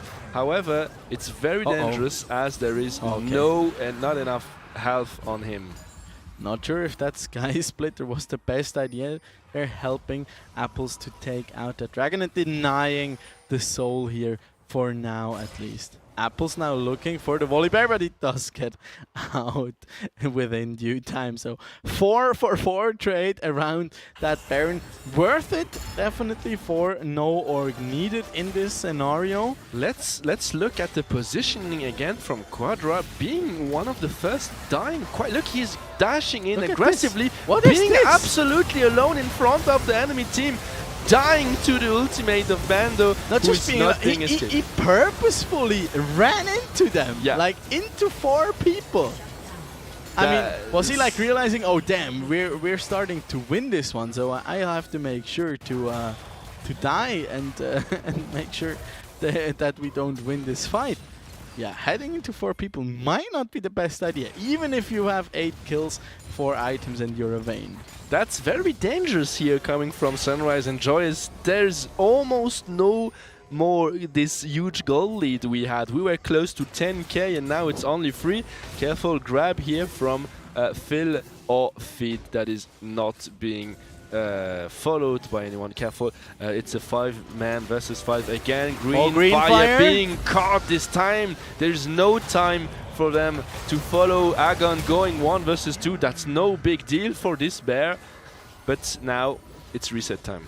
Yeah, I mean, the pick there, it did look cool. They also got the equalizer cooldown out of Greenfire, but it will just be off cooldown pretty much right away again. Versus can they get anything out of that pick here? As there's the flash being channeled. Going in again with huge damage, but careful, Bando is split pushing. I don't think Sunrise Enjoyers will get more than just one inhibitor. Maybe it's now time to avoid the back so he can finish the work peacefully, but it's not gonna be needed as he has, of course, the damage that it takes to finish this inhibitor. Quadra is back here. Can he? He does get Dragon Rage there. So can Quadra just secure this kill? I think he should be able to. But that's a Ginzo's Rage Blade that Bando now has, and with the War Jump he does manage to get out. Also that passive movement speed from the Ginzos coming in clutch there, making sure he does get out of that little bit picky situation. Next Baron in 1 minute. They are starting to prepare the vision around it, as it might be, of course, the next objectives. Little advantage for Sunrise Enjoyers, as they have taken a little advantage for the no org needed, as they have taken a side lane, especially the bot lane inhibitor, which is going to be a little bit more tough to defend as this next objective of the Baron is coming. A little the kind of unsung hero this game so far for me was Snoostiff on his Varus pick. He's been doing so fantastically well, really being on point with those piercing arrows as well as his ultimates. But then on the other side, we have the Vladimir here, who has now a fully completed item set at 33 minutes into the game. He's there. Also 300 farm to his name, so even though there have been so many kills, 50 to be precise, he's been keeping up in farm certainly. And also the Jinx now getting stronger and stronger, as she's already completed 3.5 items here, and of course as the game continues she will just ramp up and become so much stronger again. And I mean, we're starting to hit full items here, as well as level 16s everywhere, so as each and every member of both teams is approaching at max level, besides of course poor supports. It like the gold difference that still is matters less and less. They forced the teleport from Quadra, which is brilliant, as nothing else happens for this long. So that's a summoner's spell used. And now they probably will force a 5 versus 5, which can be very accelerating this game, as you said right before, we're far into the game. There is many gold, there's many items, and there's many levels that will help finish this game quite fast. So fast with the Vayne. There goes the fight, Phil or Feet being alone on the Greenfire side. steals it! Steal here from Greenfire. Careful, Quadra still being alive, taking down by Vis-a-Vis, who is now 3 DPS on the side. Snoostiff is trying to make the difference, but Bando is coming from him. Bando, goodbye! Gonna be enough. Zoom using his Zonias to win. Look at some Snoostiff seconds. though. But Snoostiff is still alive. That's a triple kill for him. That's a now it's a triple. I am very sorry. But Snoostiff being the hero here. No Baron for his team. Greenfire stealing that one away. But 9 members falling here on the Rift. So can Snoostiff get anything out of this? He could just look at the securing the Dragon Soul maybe for his team. But he will decide to head in for those first Nexus turrets. 12 more seconds, which are going to allow him, of course, to at least take those turrets down, risking his life maybe for the He does take both of them actually. But now it's 2 seconds left. Oh, he's just looking to end. He has the flash available. It's gonna maybe work as he roots the chains of corruption. He ends it. The backdoor Varus. He has done it. What a mad lad. Sunrise Enjoyers evening out the score here for a 1-1. Snoostiff being the hero, taking the triple after a bit of a botched Baron fight. Also nice steal away coming out from Greenfire, of course, but then Snoostiff being confident, just be like, nah, don't worry guys, I got this. We got super minions in mid. I'll just head in there. I get a bit of attack speed off of finishing out those minions and then just taking down everything, because guess what? A lethality virus does deal a lot of damage to those towers. Let's see this Baron steal again with start of the fight. Quite interesting as Phil of it flashing over the side, forcing Greenfire to go around, but they lose the vision on him and he just pops in, surprise, I'm here taking your Nashor. And as you said, there's so much focus on Quadra that they completely forget that Snoostiff is here dealing tons and tons of damage. Look at Bando disappearing. Just gone in an instant. But also the encore there was so big this time from Zoom, CCing the Vladimir and making sure that he doesn't get to deal any more harm there as needed. But also Phil or Feed pulling and baiting away Bando plus Greenfire, who were not part of that fight at all, and then had to jump like back into it. Yeah. And then also Argon just being there, being that big beefy frontline, tanking everything. And in the meantime, Zoom and Snoostiff, they just got to fire away at their opposition, even though Vis-a-Vis managed to sneak through a couple of rockets and take down Quadra. Absolutely, but I think you're absolutely right when you say that Snoostiff is the unsung hero. We didn't really see him that much being in fights, having like being shining into the fights, but he was like at the back shooting his arrows precisely and with a surgical precision of course, and I think that was really a game maker, man. Yeah, certainly so. I mean, you got it like, okay, we just want to play a little bit cheesy with like that Blitzcrank Varus, and yes, he did get ahead quite a bit. Top lane was just its own story there, essentially. But yeah, he did get ahead. He kept that lead all throughout the game. I mean, yes, Zoom wasn't looking too good at the beginning, and also his encores weren't really on point, but in that last fight where it really mattered, he did get off a very good one and enabled his team to win that fight and eventually the game. Because I also will have to commend Snooze there, or just being so cool and be like, okay, yeah, I'll just walk it down mid lane now and take the game. That takes some balls, man. Just be like, oh yeah, there's a Vladimir coming up. I ain't no scared of no vampires. But definitely a worth decision, as he has his ultimate flash available. So he was really taking the good decision there and leading his team to the victory. Yeah, and in the end, it can be argued how deserved that win was, but it was certainly a very enjoyable game. Also, the draft here coming out from no org needed, leaving some things to desired. Looking at the Lee Sin especially. But let's see what game number 3 brings, as we're looking at our first full series here in the Season 5 of League of Legends. We're heading into another quick break. See you right then. Word of my niggas from the 021. You count 6 shots and I count 2 guns. Some people still think I rap just for fun, but soon they look up to me just like the sun. Yeah, you can come over here. Swear it's like no career. Swear you got no idea. Soon you have no career. Take a good look in the mirror. They need to know that I'm here. Don't you act like it ain't clear. Yeah, push start, ayy. Ball so hard, ayy. Raise the bar, ayy. Turn into a star, ayy. Play my part, yeah.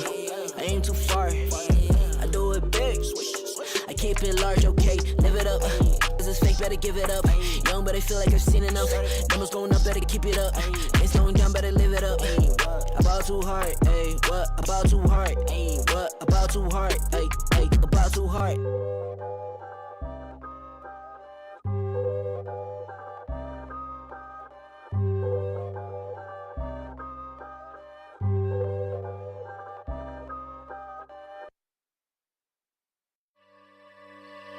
Look above your head at the moonlit sky.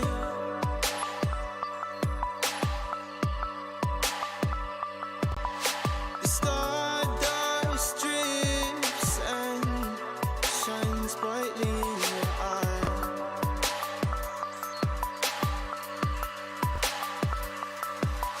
So baby, stay with doesn't go.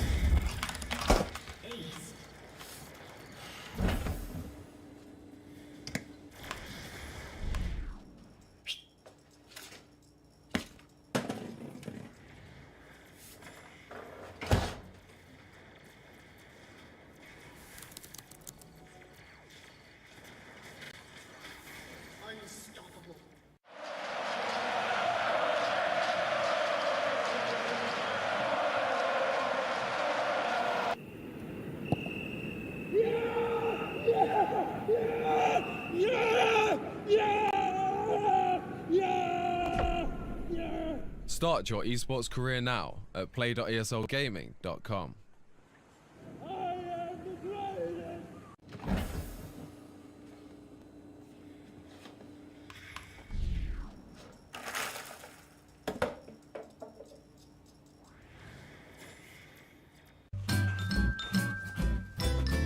You ready? Huh? Hey, he's a good boy. Huh? You ready? Huh?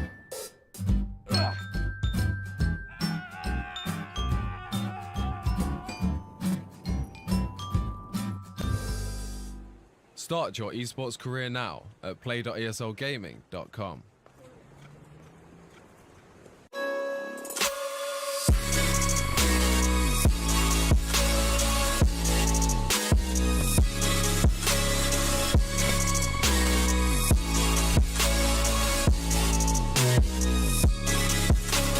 You love it, you wear it.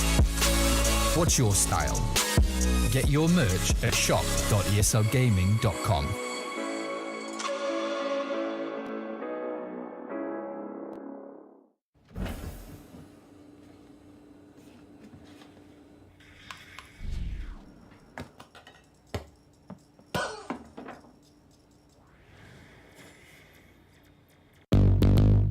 What's your style?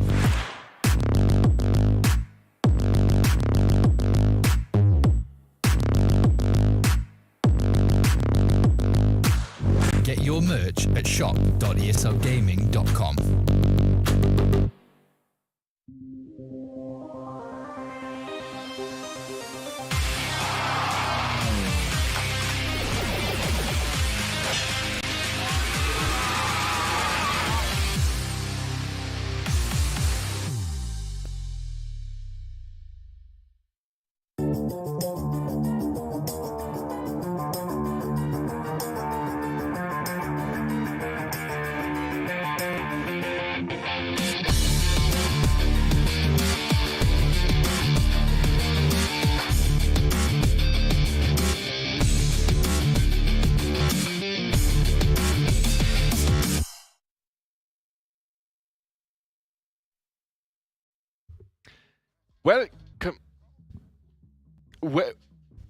Come on. So welcome back to this series of semi-final we're having here. Yeah, they didn't told you? I thought we're finishing after 2 games every time. That was last season, man. Oh, I see. Yeah, I see. they A bit of didn't. a difference here. It is. I thought it is. everyone's winning 2-0 this season, but apparently not. Is this even real? It was close though. I mean, at some point they could manage it. But we had some interesting fights we should talk about. True that. Sorry, by the way, for the cringe.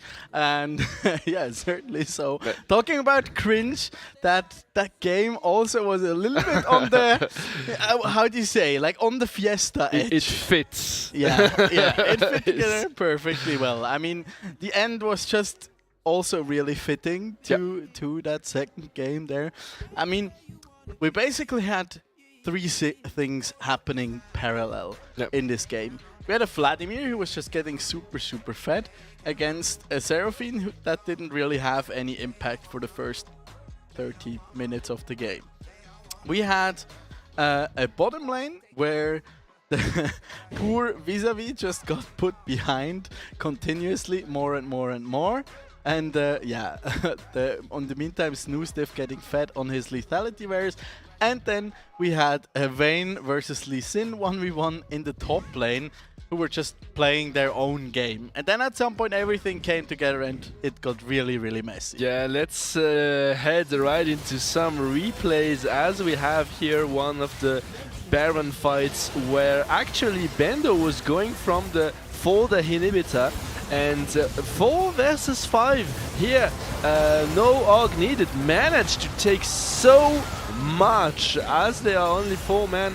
But of course, that's with the handle play of Apples dealing so much damage, and of course, oh, that was actually close. I haven't seen this one before because I think the camera went onto the Lee Sin. Of course, we saw Agon dying there. That made the 3rd death and leaving only 2 people with the Baron here.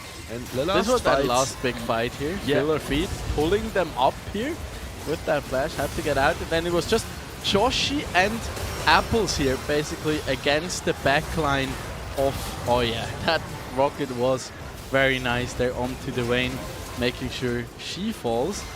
But and then look at this, Argon here tanking forever and everybody. But Bendo going in, although they were already zoned out, I don't really understand why. I think there are many questionable plays here from him in this game, as he got just that much. Yeah, I mean, but also coming from Quadra. I mean, we had 2 fights where he just dashed into 4 men. Yeah, he was like, oh, I'm a fat Vayne, I heard I can do that. Too many Twitch highlights from like, I don't know, maybe he watched a little bit too much of Professor Akali playing against bronze players or something. And was like, yeah, I can do this too now, I'm a fat Vayne, so let's go. But that's not usually how that goes, or how that should go. But it didn't. It didn't. Nah, it definitely didn't. So let's see how they adapt here heading into this 3rd game. As for the very first time this season 5, we actually have a full-on series here going all the way here to 3 games, as so far everything has been a 2-0. So it's nice to have a bit of a change for once. I'm really wondering how we could have such a contrast between the first and the second game. I mean, maybe they were like, okay, the first game was easy, so now we'll just chill a bit and also clown a bit more. And yeah, then like the Vayne got fed and they realized, okay, we have a Lee Sin, so it's essentially a 4v5. Constantly, and well, didn't really know what to do, and also vis-a-vis being behind massively also didn't really help their case. So in the end it became a really hard game for them, and they just fell further and further behind. And the individual skill gap, while certainly there, isn't that as huge that you can just overcome a 6k gold lead, which it was at some point. Props to Sunrise and Joyce as they kind of improved their objective preparation. Yeah, we had more push on the sides, better vision. Although there was a period in the game where there's almost no vision on both sides, and a few picks were made at this point. But I think it's an improvement from the first game, which they adapted quite nicely. That's the good thing with such a bloody game, because you're dead so much, you can always restock on wards. And then you have a lot of vision. And you're dead so long you can take your time to have macro decisions. Yeah, then you can okay, what could we do right here? What would be fun? We had 4 men deaths twice, I think. Yeah. So maybe they had like 30 seconds. Okay, guys, so let's take a moment. At some point it was like 8 people dead, and then after that parent fight it was 9 people dead with only Snoozniv being alive. So yeah, it was certainly a bit of a slaughter, but in both directions, which makes it all the more enjoyable, of course, to watch. But at this point, I just want to say we didn't even get to praise them yet. Big props to our production, except of course the Observer guy, who did get his shout out already with said tweet. But no, all jokes aside, a very big thank you, of course, to our production here behind the scenes. We're making sure that everything is running smoothly and we're catching all the action constantly, even if there are like 70 kills in 35-minute games.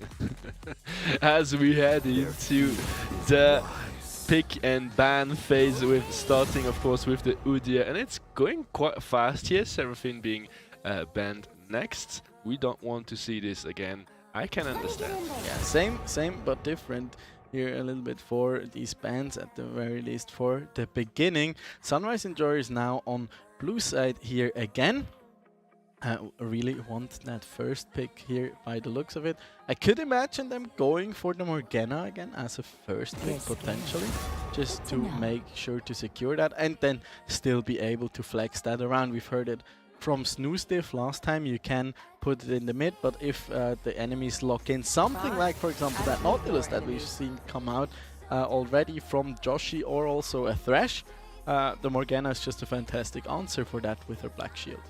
And we have again really the same bans. I don't think they're gonna focus something else. They just do not want certain champions being played, as they know the individual skill set and impact. Although never mind, there she goes. Although there is the Morgana ban we did not have on the first game, but Varus looking to be the most contested pick of this one. Is the Sunrise Enjoyers are just locking that in right away here. It did look very good on Snoostiff, but they could even put it on Zoom, and I really hope Zoom will have a better performance now, because like in both of these earlier games he didn't really look too good. It took time. I think it took too much time to have any impact on the game.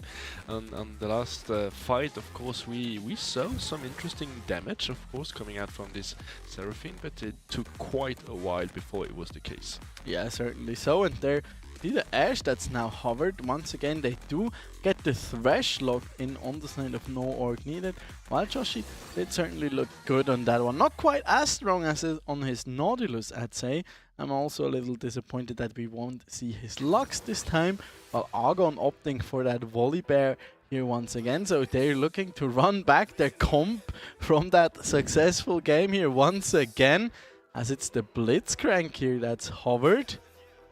Oh, they could also be wrong. Will they or will they not? They're taking some time here, no problem. We have ours, of course. Ashe being a first one in this series, and in this whole series? Yeah, we haven't seen her yet. We haven't seen her once on stream either, if I'm not mistaken. And finally we see someone who's like, oh yeah, there was that really strong and borderline broken champion in the jungle. I can't what was his name again? I just don't, like, somehow they just didn't find him on the champion board so far. But there he finally is. The Hecarim does come out, the coveted pony that we've seen stomping through the jungle in like every major region in League of Legends. But in the Swisscom Hero League, we do not like the ponies. So we don't pick it and we don't ban it. Well, we had quite maybe 1-2 bans top. Yeah, like I think only one, but for the most part he stayed open. Yeah, and he haven't been picked yet. Yeah, I mean, why would you? I don't know, but yeah, we've seen both the bot lanes and the junglers already locked in here. And finally, they're sticking to like a usual draft. You don't often see that. When there's like a big priority pick, you want to secure to like flex around or to get in the mid lane, for example. TF can be one of those, of course, as the Vayne is respected enough here by no orc needed to take that away from Quadra. No, I think it's really interesting what we have here. I really like the draft, although Sunrise Enjoyers are taking, I think, literally the same bands, literally the same picks. Yeah, pretty much. But finally, some new things and well-thought adaptations in this draft, I think, because I was also wondering why they didn't go for the Hecarim in the second game, as it would also open. They're reserving the counter pick here for Bando in that top lane, so probably Victor here coming out for Zoom against that Orianna, and there it is. Usually that's just the very straightforward pick. So now what you want on the side of the Sunrise Enjoyers is just a solid kind of blind pick into whatever comes out from no orc needed. potentially a gangplank here for Quadra. That is something Bando also plays quite a bit. It's kind of self-sufficient champion. You have that late game scaling, but you can of course also go quite aggressive with something like the Renekton and make sure you get that backline access potentially, get onto the Orianna for example, or just stop the Hecarim in his tracks, because when he's not backed up by his team, he can just go down pretty fast. So still quite a bit of aggression here coming out from that Sunrise Enjoyers draft here with Blitzcrank plus the Renekton, but they also have some late game insurance, and that's a Darius here coming out for Bando. So yeah, I mean, again, I'm pretty sure most of the actions will be again on the top lane. They did not pick some like passive, slowly going into mid lane game champions. No, there's no Holy time crap, for that. man. Holy crap, Bano is such a coin flip player. I just can't believe it. It's the definition of like feast or famine. And yeah, in the first game it was feast, last game it was famine. This time around, we'll have to see, I guess. And I mean, the Darius can get very oppressive, but I mean, so does the Renekton. So whoever gets the advantage here up in the top lane, yeah, will probably be a big problem for the rest of the game. To me, it looks like top have their thing, and then whoever gets the leads, the jungle has to help the other one to come back, and it's like we're gonna have a little tweet here. Yeah. Oh, there's another tweet coming in. MVP production, all the love for them. I think, yes. No bias. No bias at all. No, I'd never do that. I'd never do such a thing. But yeah, that's a cool name, Don Rigo. Yeah, someone made an account that was really close. They maybe changed the E into a L. That's my Smurf. Ah, there. Yeah. Okay, finally we have the explanations. All right. But yeah, heading into this game here, I mean, for the victor, he should certainly be able to win that matchup against the Orianna. Question, of course, is can it be punished? Because with the Hecarim and the Orianna, they certainly have some amount of early game kill pressure. On the bottom side, in the meantime, with the Ashe, you don't really have too much mobility, and neither there you really need to rely on that Thresh with the Dark Passage to get you out of harm's way. You can stay back and like stay rather safe on the Ashe, just farm away with those volleys, but it does not hurt quite as much as if some of those piercing arrows do connect. And I mean, if you get hooked, as you're heading into the beauty that is Summoner's Rift here. By the way, I don't know. This looks like a big hand of a blue buff or something. Maybe. This time that's we'll a have new view, right? Yeah, they just filmed that. We have to name this one now. I think you named that, didn't you? We named it Toad. There are two? Oh. We're out of names now. I think we named her Mono, I think. Or at least one of the one next to Uli. Here's Uli, this is Mono. Right, yeah. But for the other two Toads, we still have to find names. Yeah, we're gonna have to work backstage for that. Yeah, or you can post your propositions in Twitch chat, of course. We're looking forward to that. Ooh, rocket grab missing. Bit of a level 1 action here coming in. Yeah, that's usually a proof that both teams are so tense that they really need this first blood just for mental purpose. I'm a little bit disappointed actually that that one did not connect, or that they just didn't go for like a 5v5 level 1 fight and just like brawl it right from the start. Yeah, like imagining getting one over the pit, two flashing in to try to save him, and yeah, that's kind of scenario that was totally possible here in this matchup. Yeah, but here, looking at the waves, I mean, biggest question mark for me is who can get the priority in the bottom lane. But I mean, theoretically in the top lane, it should be the Renekton taking the priority early on, and so should Zoom on his Victor. As Panda's just walking up to the wave here. Does he want to start fighting the crocodile already? Not quite. I think he wants. Yeah. He really looks in an aggressive position. Come at me, mate. Oh, there's no time for politeness here. It's just like, let's brawl, man. Let's have this conversation between the two of us. Yeah, there's just no stopping. But he even at quarter he didn't even go with the Doran's shield here, so he wants to stay a little bit safe against that. Darius does certainly help against the bleed damage coming out from him there. Oh, that's a fantastic hook already. But there's the level 2. Oh yeah, that's a beautiful flash out. Quite interesting. He would have taken a lot of damage, but however they were quite close to the tower.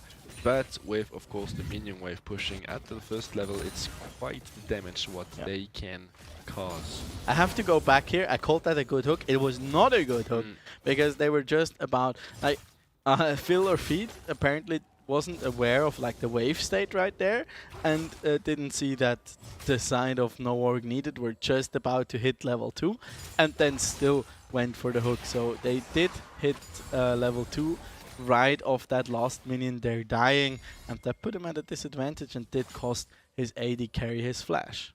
Bando being ready to counter this blue buff, who is just getting vision. No, he wants to fight.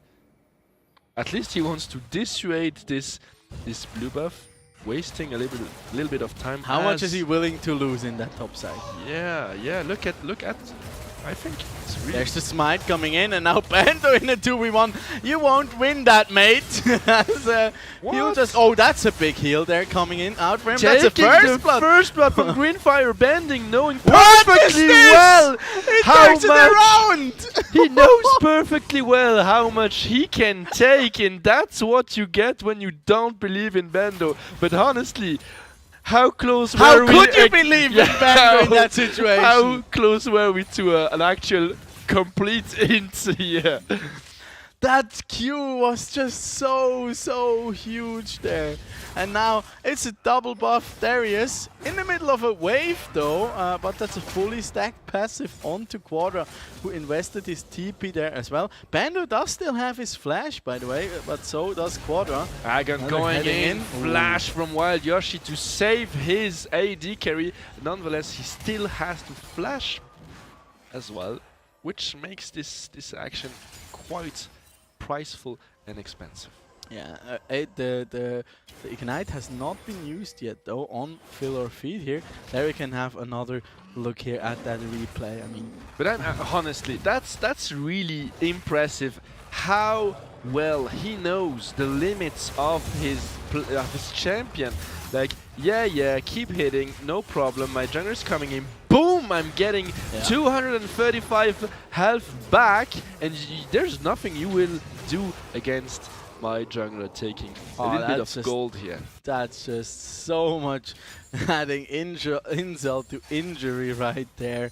Also, like I wanted to say, like, big mistake there was probably not flashing out of that decimate the range, but they actually couldn't because the apprehend stunned them in place for a sec there, so he was able to connect with that Q, and there he just goes full on aggression mode, now hitting that level 6 already compared to level 4 on the Renekton. And yeah, that's how quickly a matchup can really turn here. Well, we have a little replay here on Bando going in again on his Quadra team top lane mate. Oh my gosh. That's awful, this kind of situations where you think you can go back to safety and yet the damage follows you with a flash. Yeah, they're flash for flash, they're being traded. That's these kind of situations where if you're in that situation, just burn the flash. Just use it early, because if your opponent is the one to flash first, the auto attack will still connect, and that means you will die. Greenfire now having his ultimate, he's gonna use it aggressively as Bando is taking one to his side and allowing his jungler to go back to safety. No kills this time, but man, Bando can be a real beast when he wants to, and making such a huge difference on this top lane in this game already, where no org needed is ahead with 2k gold. Yeah, I mean, I'm sure there's a parallel universe where Bando did just die and also bait his jungler into a death right there. But in this universe, this is not what happened, but instead we have a super fed Darius here at 7 minutes into this game, who will be a big menace to be reckoned with during this game. As yeah, in the mid lane so far, Zoom is looking mighty strong against that Orianna, and also bottom lane seems to be doing fine so far. The first Drake being available. This time we have Greenfire pinging and giving the information to his teammates that he wants to do this. But careful, Agon being there. They will not let this happen that easily, as there is a little fight here for the Scuttler. Zoom joining in. Apples being low on HP and on mana, so that's going to be a tough one for him. But nonetheless, there is no apparent reason for anybody to engage this Drake. Let's just keep doing our jungles, keep pressuring the lanes, and maybe have this conversation in a few seconds. Yeah, also already with that big lead on the top side of the map, Greenfire on his Hecarim pulling ahead so far, already being 2 levels up onto Agon, who still has no access to his ulti yet. But Apples might just fall here to Zoom, who doesn't have the mana, but the shockwave there does connect onto him. So there's another hook being thrown out. This time it's close to turret. Wild Yoshi being... Look at this precision on the position. No single shot from the turret taken there. Quite impressive show off on how good he knows the limits exactly. Yeah, the Victor there also getting out with the sliver of health. Greenfire not managing to reach him there, but once again he makes his way into the enemy jungle, and yeah, he has such a big lead onto Argon here already. Now with that second ultimate and the Ghost being up and ready, they might just look for the dive here. Enchanted Crystal Arrow is also ready here to go onto that bottom lane, but he will now be spotted out by that ward. Will instead decide to take away the big Crocs here, but leave the small ones alive actually. Yes, Agon has been spotted on his blue buff. That's a safe Drake they can take here with no risks at all. Yeah, and usually with those early Ocean Drakes, they can help quite a bit in terms of sustain, and yeah, that just will make it even easier here for Bando in the top lane, as he goes in the mid lane onto Zoom, and I think there's really nowhere to go for the poor Victor. As, yeah, that's a scary pony already. 2-0 there, has his boots 2 completed already, and I'm sure off of his reset he might already be able to get that tank Putrefire. When we look at the side of Argon, he's behind 22 CS. That's a flash in with the ignite. Is it gonna be enough? I don't think so. He has to go in. Snooze the flashing in. Vis-a-vis still having his flash up. I don't think it's gonna be necessary, although he might maybe has to flash out this skill shot, which is not targeted well this time. Very well played there from the bottom lane, from the Sunrise Enjoyers, and eliminating that minion wave there and pulling in Wild Joshi underneath the tower right there. But Greenfire here once again creating so much pressure from that jungle, now looking at that Herald also, and with that much priority on the upper half of this map, he can certainly do so. That was just so well played. Also, yes, that hook afterwards onto absolutely great rotation here on the aggro, which makes it really difficult for the bot lane to save some resources. But yeah, that's one heal, one flash being used. Great there pull. Goes the shockwave. Zoom being taken down again. Oh, great hook. And the stun there onto Wild Joshi as well. He does not fall though, is out of range from that tower, and with Shelly now charging in here in the mid lane, that will be first tower going over to no org needed here as well. What a play there coming out from Bando. Flash apprehend to pull in the Victor once again. who actually did not have his flash yet, I believe. But then a fantastic shockwave. Being in trouble, Bando having his mobility item already. The flash is forced out. He wants to go for the dive. Maybe, no, not yet. There's still an ultimate on Quadra that might be a little bit worrisome. So no risks taken. Oh, he stays on the lane. He stays on the lane, and that's not a good idea. Bando knows it. He puts up the farm as Apples is available though. Yeah, Apples is dealing the damage that is needed. Greenfire being hitting the bush here. Maybe, yes, baiting for a fight, and it works. Snusdiff being under heavy damage from Wild Yoshi that is just zoning him away. Agon cannot join this yet. Oh wow! But what is happening? The damage is so huge. A little disrespect here from Wild Yoshi on Snusdiff, which is just taking him down with that piercing arrow. Yeah, unstoppable onslaught. They're just sealing their fate as Vis-a-Vis is now caught between a rock and a big inventor rocket robot man, I guess, as he does fall there to the hands of Zoom, who made his rotation down, as Bando will claim the second tower of this game in the top lane, also claiming all of these 5 platings to himself, and we could see that already they're making quite a bit of an impact. Strikebreaker being completed so early, him also still having a level lead all over his opposing top laner. And that's just such a big and scary Darius. There we have this fight again. Beautiful bait here from Vis-a-Vis that manages to force the engage on the side of Sunrise and Taurus. But yeah, Wild Yoshi, I don't think that was absolutely necessary.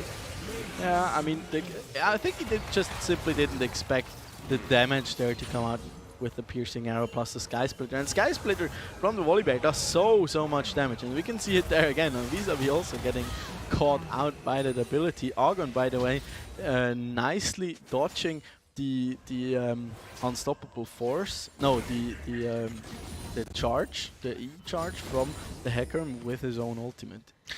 But what seems to be like them coming back is however, Bando taking the 5th plate, taking another turret. It's Apples taking more resources also, and maybe it appears that they're coming back, but in the end it's not limiting this gold gap. Yeah, I mean, if you look at the current game state here, we have the Darius, who's already close to completing his second item, and so is the Hecarim. And I mean, outside of the bottom lane, it's far from even at this point. But there's a great hook onto Joshi, and Argon taking him down at the very least. But they do have to pay by giving away that second dragon. Meanwhile, Bando's just in full control of that top side of the map, and there's not really much that they can currently do against him, as now Fillerfeet is moving up here with those Moby Boots. He is quite a fast robot. Does also have silence there, and yeah, that's just a dead Darius there. Shutdown also claimed by Snusdiff. That helps out a ton here for that Varus. And now great defense here coming out from Argon on that bottom side of the map. Apples has to fall back here. Tried to potentially look for a dive there, but in the end, Zoom just offering too much wave clear here. Yeah, I think we're closer to the first game of this series, where No Arc Needed is playing like beautifully every little single skirmish and taking the maximum they can, forcing so much resource waste on the side of Sunrise and Taurus. However, I think due to the fatigue of this evening, being the 3rd game, we see them making much bigger mistakes, as for example Bando overstaying here on this top lane, getting caught and giving up the shutdown. Oh, look at this enchanted Chrysler. Wow. It does connect! Just perfect in line with the devastating charge from Greenfire. He says, thank you very much, I'll happily take this kill to my name. And I just wanted to say, like, while the gold gap is at about 6 3K at the moment, it doesn't really feel like it too much because there is just so much like artificial kind of stats or opportunities on the side of the Sunrise Enjoyers. I mean, Zoom is just looking stronger than the Oriana at the moment, and look at this. Oh, we get it in slow motion. Look at this artwork, by the way, with the dragon. It just goes boom. And then also him, Greenfire, knocking him out of the Hextech gravity. That's a full 3 second stun there coming from Vis-a-vis with that distance. Beautiful aim and anticipation. Bando forcing again a flash on Agon just by showing himself almost. Action we had just before this this kill on Zoom. Yeah, I mean the big gold differences here are of course in taking down all of these outer turrets already here for the side of No Orc Needed, as well as of course their top laner and jungler who are massively ahead at the moment. But outside of that, the Sunrise Enjoyers, they do still stand a bit of a chance here. Only 200 gold difference, 100 gold actually in that bottom lane, and in the mid actually Apples is more ahead than I had presumed, but those big gaps are in the top lane with about 3k, so half of the lead of No Orc Needed is just on Bando on his Darius. I mean, he did get 3 kills, he did get a full turret to himself, and yeah, at this point it's just, and also is still up 30 CS, so there you go. Sunrise Enjoyers trying to find some exquisite opportunities again on Bando. Like they know he's likely to overstay. They know he's likely to put himself in dangerous situations. But this time it didn't work, which allowed No Orc Needed to take full control of the vision of the bot side map here. Yeah, and it's nice to see No Orc Needed here default back to the place that they know that kind of works and is consistent and is a lot more controlled than just playing into the kind of Fiesta game plan that the Sunrise Enjoyers sometimes adapt. I mean, we've seen it come out and succeed on Tuesday at some times, but this in this third game it does look a lot more structured and controlled here from No Orc Needed. Drake in about 30 seconds. They often ping Bando to retreat, what I really like, because that is something you might want to focus on. And they really coming in from behind here?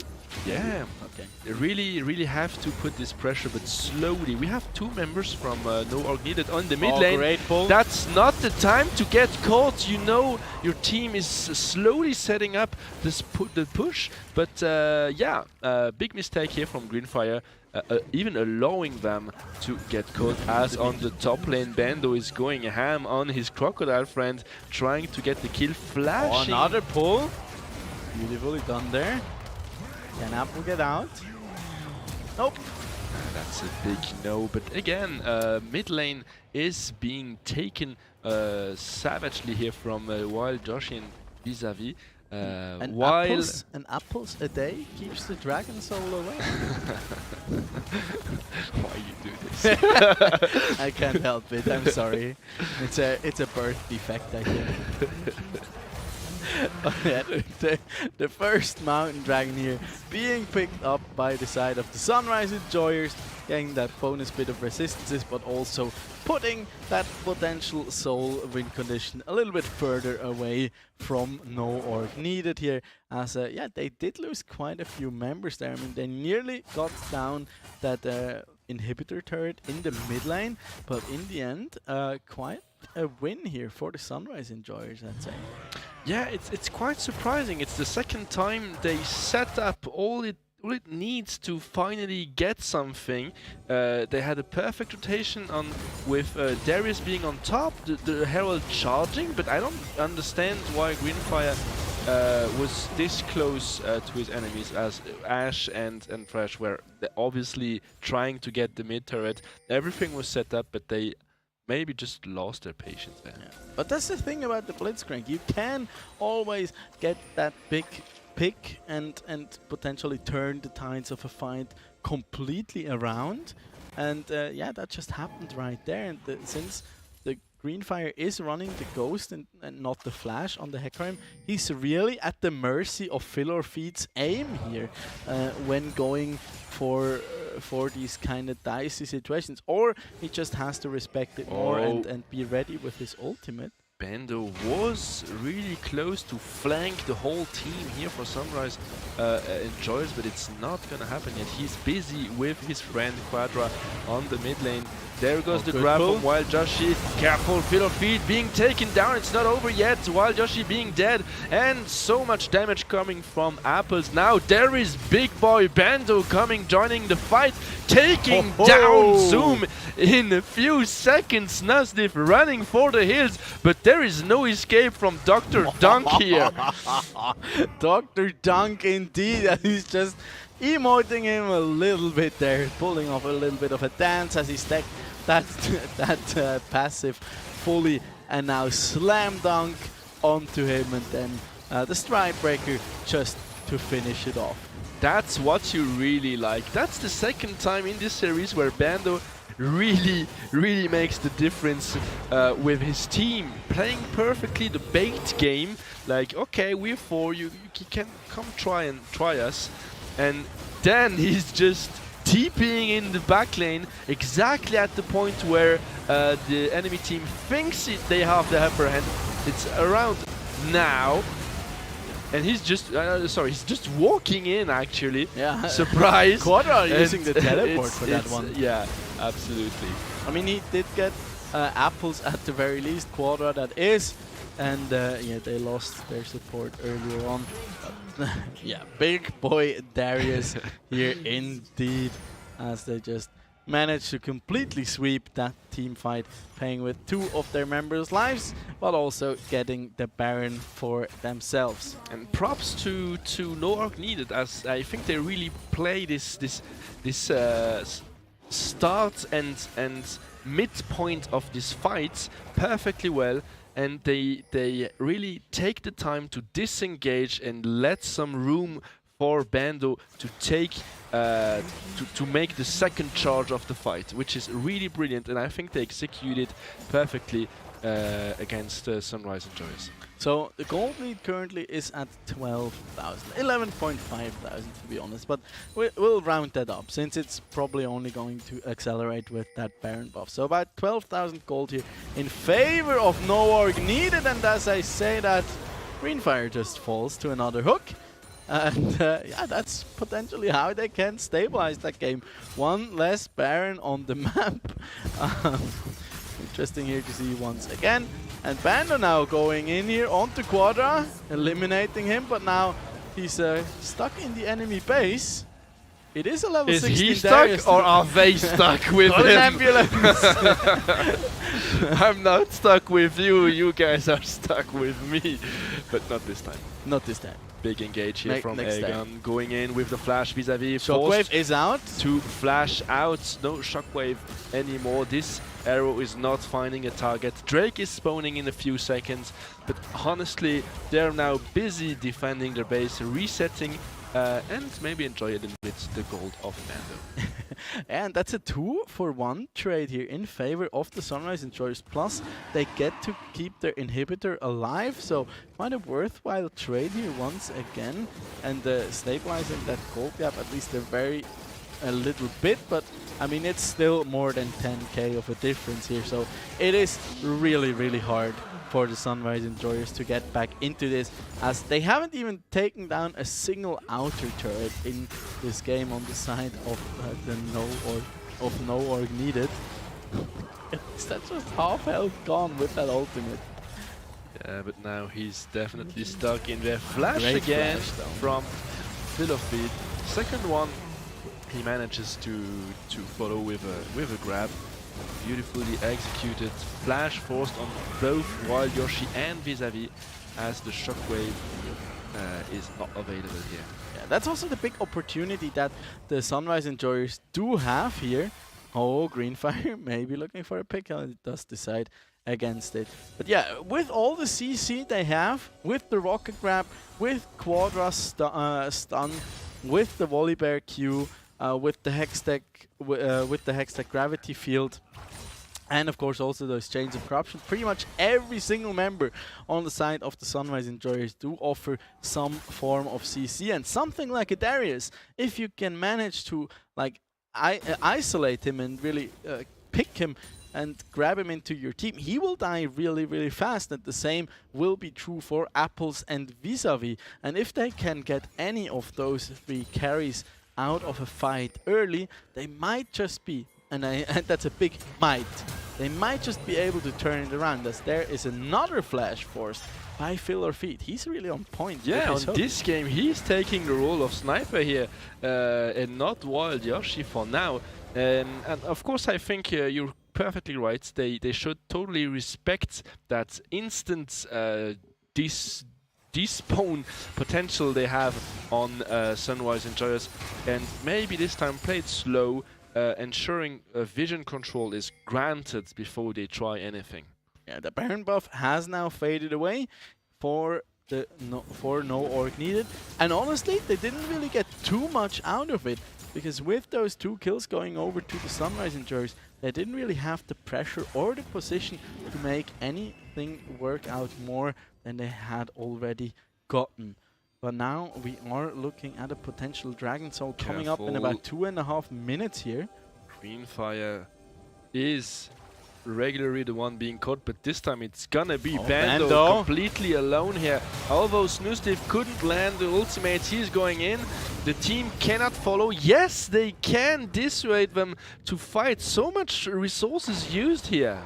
Yeah, the ultimate, they're coming out from both Snoostiff and Quadra just to like ensure that they could take him down, but then again deciding against it.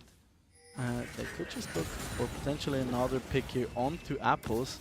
He still doesn't have the flash back up, as I was burned earlier. Yeah, okay, so I find it quite curious that they risk it that much just for tempo this game and letting the Baron spawn, which is now the case. Quadra has the teleport ready. He could join in eventually. Zoom is using his, but they do not want to contest this in any way. Yeah, I think this is the smart decision here coming out from the Sunrise Enjoyers. They know they are significantly behind still. They rather turtle in their base, get some farm onto their members, and then try and take them in a full-on fight, where they also ideally have the help of their turrets, of course, and just try and scale up a little bit more. I mean, the next big thing that will be coming in will be the Rabadon's Death Cap coming in for Zoom. I'm not sure how far away he is from that, as Philosphere going in.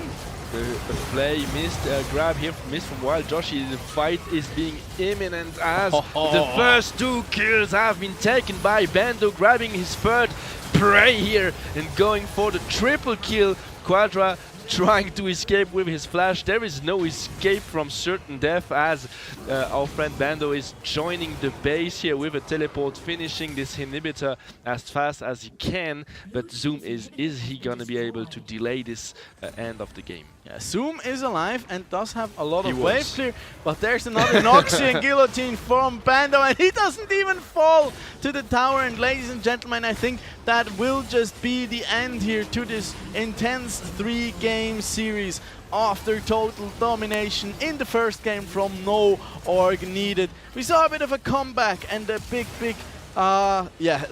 making it a big struggle here from the Sunrise Enjoyers, as in the end no org needed will reign supreme, take down their opposition once again in a very cool, calm and collected fashion. And I'd say a deserved win. We got a bit of a clown fiesta to enjoy during that second game, but in the end they still show, okay, we can also play this properly, and then it's, in my opinion, also a lot more pleasant to watch. Absolutely. We, as you said, we had both. We had a very interesting phase where they were just cleanly taking as many kills as they could, organizing and just going over the map everywhere and forcing resources to be spent uselessly on the side of Sunrise Enjoyers. Of course, we also had some mistakes, some mispositions, some face checks from Greenfire, and a little bit. However, they managed, as you said, like I think they had trouble to find an opening during this time pre-Nash, and at some point they were just like, okay, we can't figure a way to split ourselves and get some turrets or inhibs. Let's just wait out the Baron, take it, and then we can try something. Yeah, definitely so.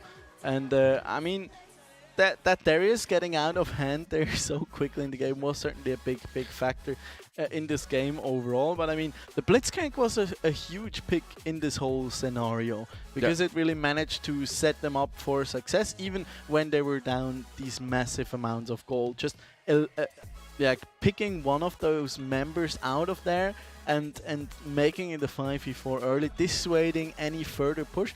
I mean, that Blitzcrank pick alone saved them or like netted them a lot of time in the end, where they could have potentially tried and get back into this game. In the end, that last fight there in the top lane, it was just too strong.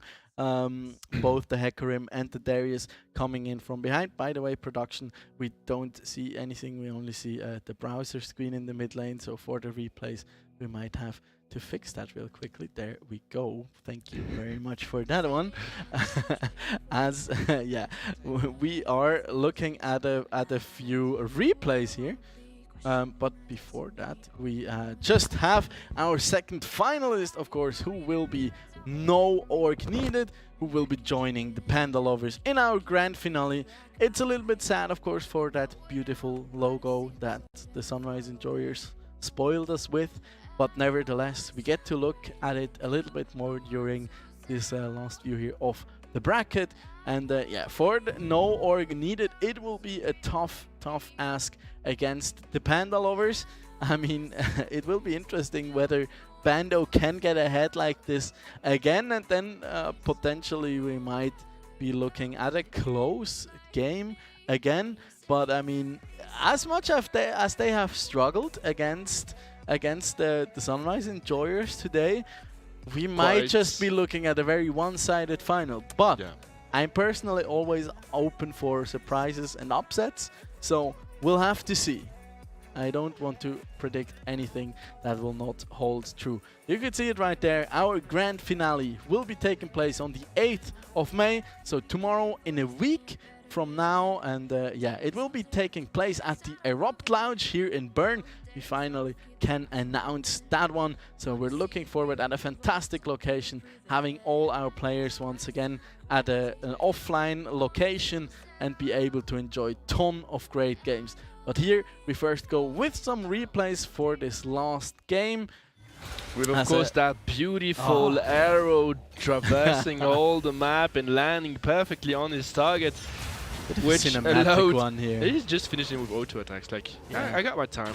I mean, this was in no way was this significant to the outcome of the game. It's just our observers who want to flex.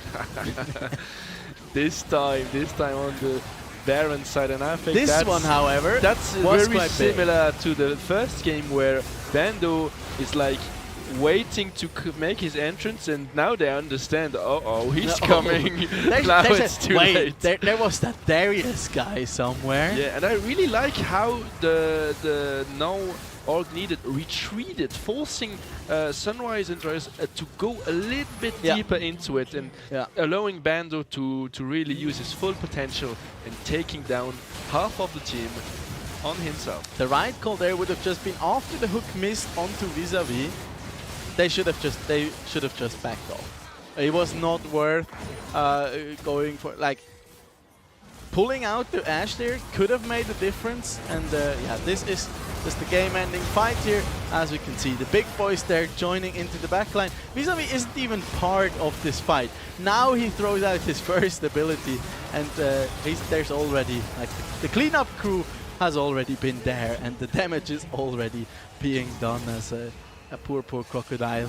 I mean, I just want a meme compilation for our Renekton's dying, like in the LEC style, with all the sad crocs, because that was a very, very sad croc. And we've had some other ones during this week, honestly, as Bando there just to add a little bit more salt to the wound, also surviving that, because Triumph is a thing, and a little bit of a dance emote there going off.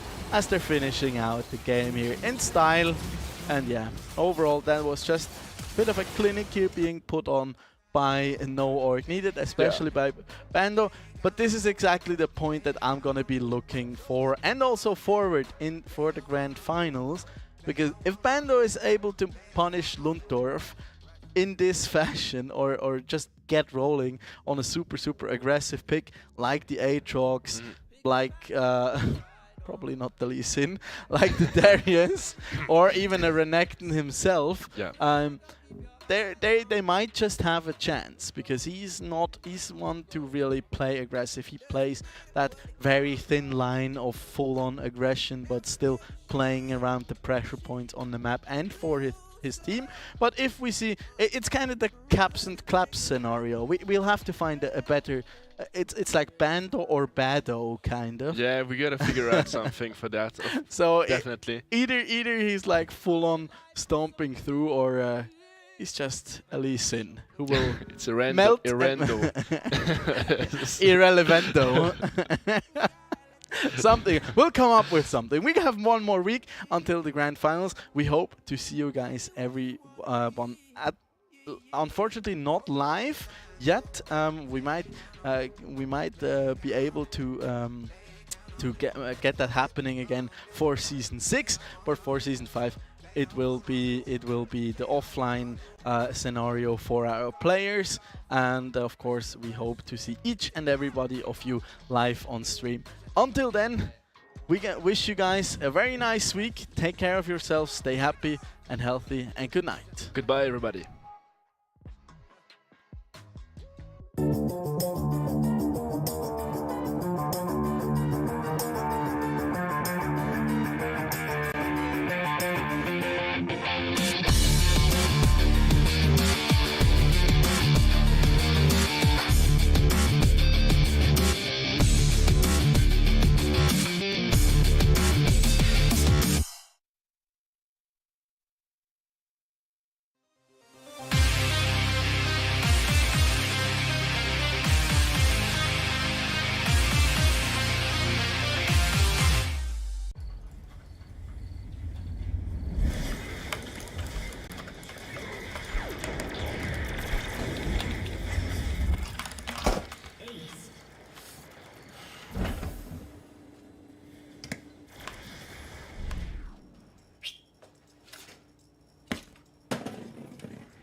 Start your esports career now at play.eslgaming.com.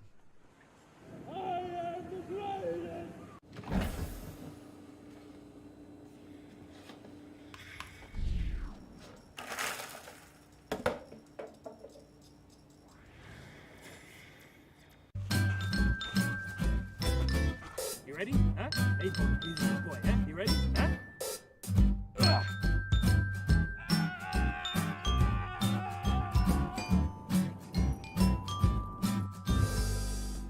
Start your esports career now at play.eslgaming.com.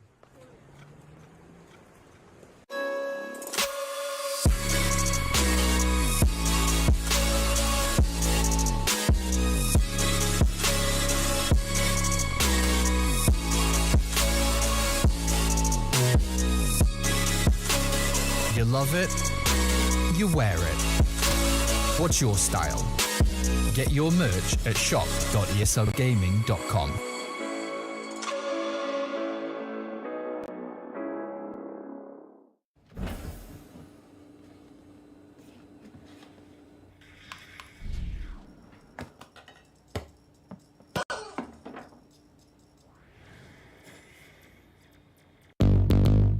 What's your style?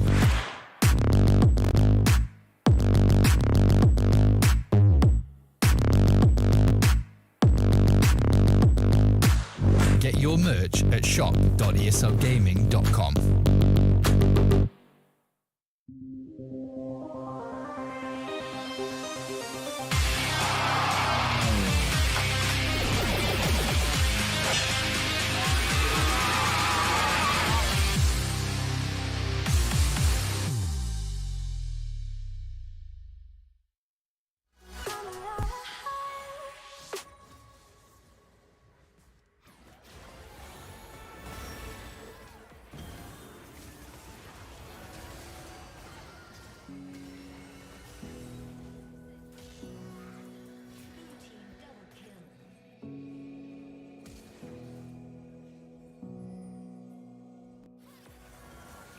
Sitting on a bench, waiting for the time to pass, dreaming of what happens next. I see what I wanna be, questioning my destiny, only knowing what I see. I don't even realize I've already made a path, and I can change it anytime. I can't take it back. I know what I want, but it seems so damn far away. I know I sound crazy to the ones who said I know I empower those who dream like me. I know I sound crazy to the ones who said I know I empower those who dream like me. And you say you wanna be somebody.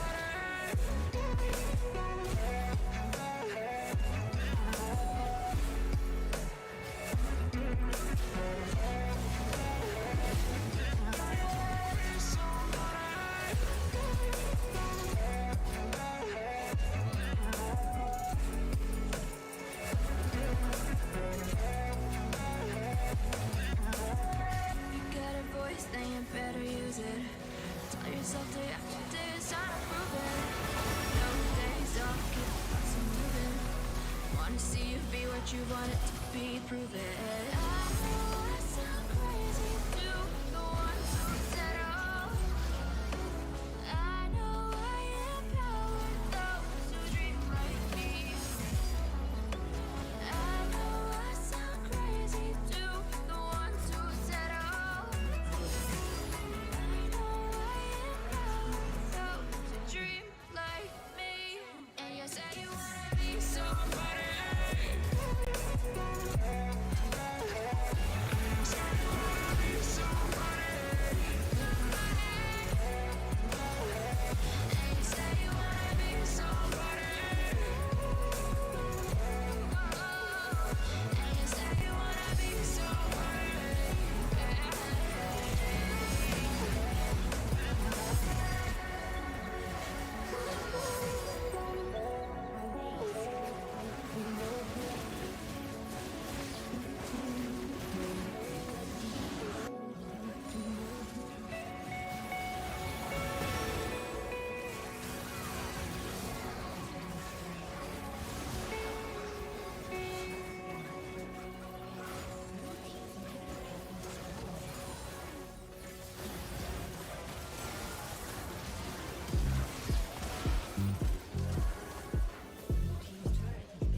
Never let you double cross them. Moving through the city like it's Gotham. They told me get one, so I got one. Stop saying you're a boss when you not one. You ain't sacrificed, nah, you ain't lost none. All over the gram like you got a bag. You ain't big dog, we ain't hear none of that. I'm in the gym looking like a running back. How you know the flow, got him coming back. Who I was in the past, I'm unattached. Only focus in this moment is bringing the summer back. Oh, respect my grind, elevate souls and I spread good vibes. Young divine, you know I gotta shine. Raise your hands for a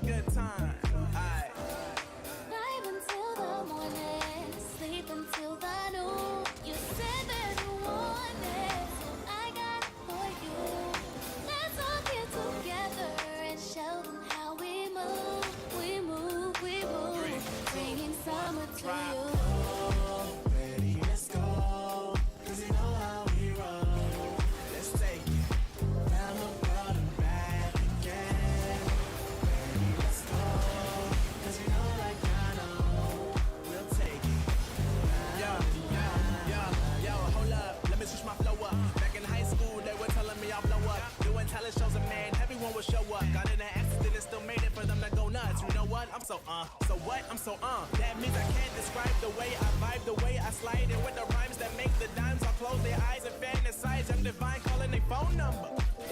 No, you know I love it. And you know me, I can't sleep without blazing beats. I'm just for that one's gracefully, and I got a smile that they hate to see. Don't black successful, don't life get stressful. Don't life get stressful, go and vibe out with whoever you next to. Vibe until the morning, sleep until the noon. You said that you wanted, so I got it for you. Let's all get together and show them how we move, bringing summer to you.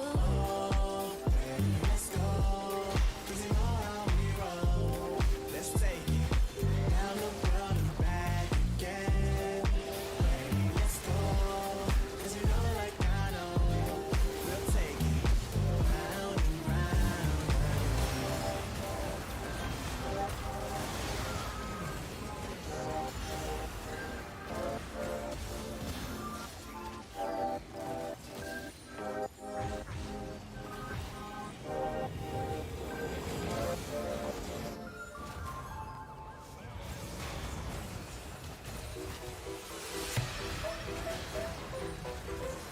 I am rich, rich and high.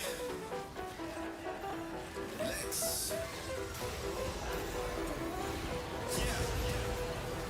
Yo, got the army with me like Xerxes. Understand you can't hurt me. I got a couple dickies chilling in my room who be shaking it like the twerk team. Ladies, show me where them curves be. Curious, I'm not pervy. Honestly, you and your best friend could go and develop a new twerk scene. Got the army with me like Xerxes. Army with me like Xerxes. Understand you can't hurt me. Understand you can't hurt me. I got the army with me like Xerxes. Understand you can't hurt me. I got a couple dickies chilling in my room who be shaking it like the twerk team.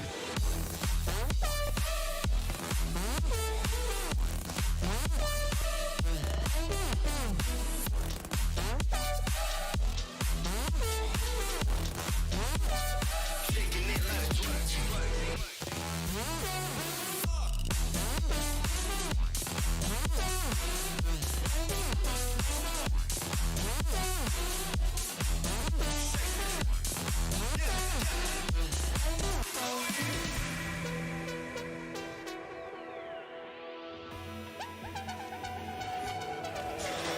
I'm in my room watching Netflix, surrounded by wet chicks, passing that sticky, we smoking that Vestas. Yeah, car, you know we do it. One showing off, yo, we come to cruise ship. Yeah, it's the A6M. I see you hate, but you rating them. Don't make sense like paying with card. Who do you know that's slaying this hard? Beats be banging, we making this God. Have your girlfriend run straight to my yard and have her up in my bed. Yup, 20 minutes, I'm dead. I tell her, okay, leave. No Snapchat or back chat, please. What color is your backpack? Yep, green. Tell your boyfriend he's a whack twat G. Shake it.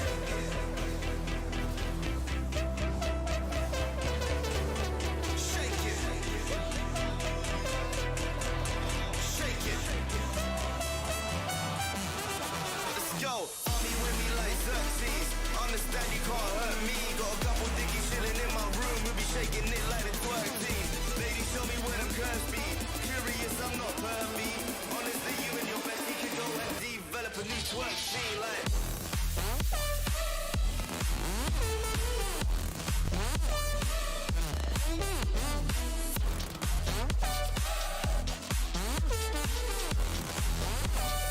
Shaking it like a twerk team.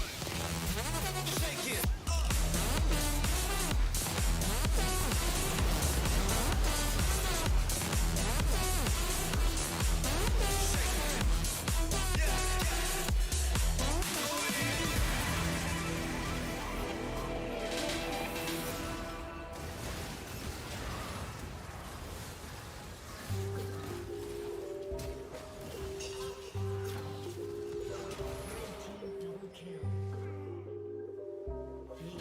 Yeah. Hey, push start, ayy. Ball so hard, ayy. Raise the bar, ayy. Turn into a star. Play my part, yeah. I aim too far. I do it big, keep it large, okay, live it up. This is fake, better give it up. Young, but I feel like I've seen enough. Numbers going up, better keep it up. It's slowing down, better live it up. About too hard, ayy, what? About too hard, ayy, what? About too hard, ayy, about too hard, yeah. Killing your favorite rapper is minimum effort. Yeah, the corpse getting severed. The industry dries the desert. Do whatever it is that you think that you're doing, I'm doing it better. Straight double use, that's my letter. Don't got no snakes, only ladders, ayy. They tryna figure out what's on our plate. Infinity sideways, we already ate. Skipping is basic, skipping is classic. Stay out of trouble, now I can relate. Nevertheless, again, I'm doing great. I just finished the scene, ain't no debate. You ain't my dog, you ain't my family, and sure as hell, you're not my mate. Yeah, I take my place at the summit. I can't wait till we counting them hundreds. I cannot lie, I ain't rich, yeah, but wanna see my team coming, it's coming. Some of y'all got ahead of me, to be honest, I wasn't even running. And very soon I'm on Reddit. I demand it, man, I want it. Push start, ayy. Ball so hard, ayy. Raise the bar, ayy. Turn into a star, ayy. Play my part, yeah. I aim too far. I do it big. I keep it large, okay. Live it up. This is fake, better give it up. Young, but I feel like I've seen enough. Numbers going up, better keep it up. Ain't slowing down, better live it up. About too hard, ayy. What? About too hard, ayy. What? About too hard, ayy. About too hard, ayy. They not gon' like this. Don't like surprises. I cause a crisis. Man, I'm a scientist. With the music, I spice things up to my liking. Man, I want nice things, nice things. That's not an AK, it's a Uzi. I pull up and shoot it to movie. I'm chasing the bag, not a coochie. Cut ties with the fake, now it's Gucci. Word of my niggas from the 0 to 1. You count 6 shots and I count 2 guns. Some people still think I rap just for fun, but soon they look up to me just like the sun. Yeah, you can come over here. Swear it's like no career. Swear you got no idea. Soon you'll have no career. Take a good look in the mirror. They need to know that I'm here. Don't you act like it ain't clear. Yeah, push start, ayy. Ball so hard, ayy. Raise the bar, ayy. Turn into a star, ayy. Play my part, yeah. I aim too far. I do it big. I keep it large, okay. Live it up. This is fake, better give it up. Young, but I feel like I've seen enough. Numbers going up, better keep it up. Ain't slowing down, better live it up. About too hard, ayy. What? About too hard, ayy. What? About too hard, ayy. About too hard.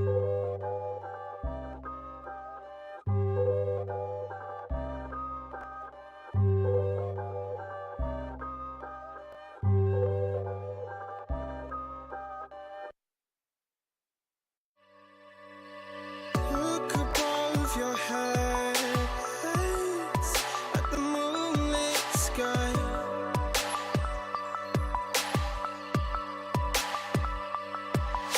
The stardust drips and shines brightly in your eye.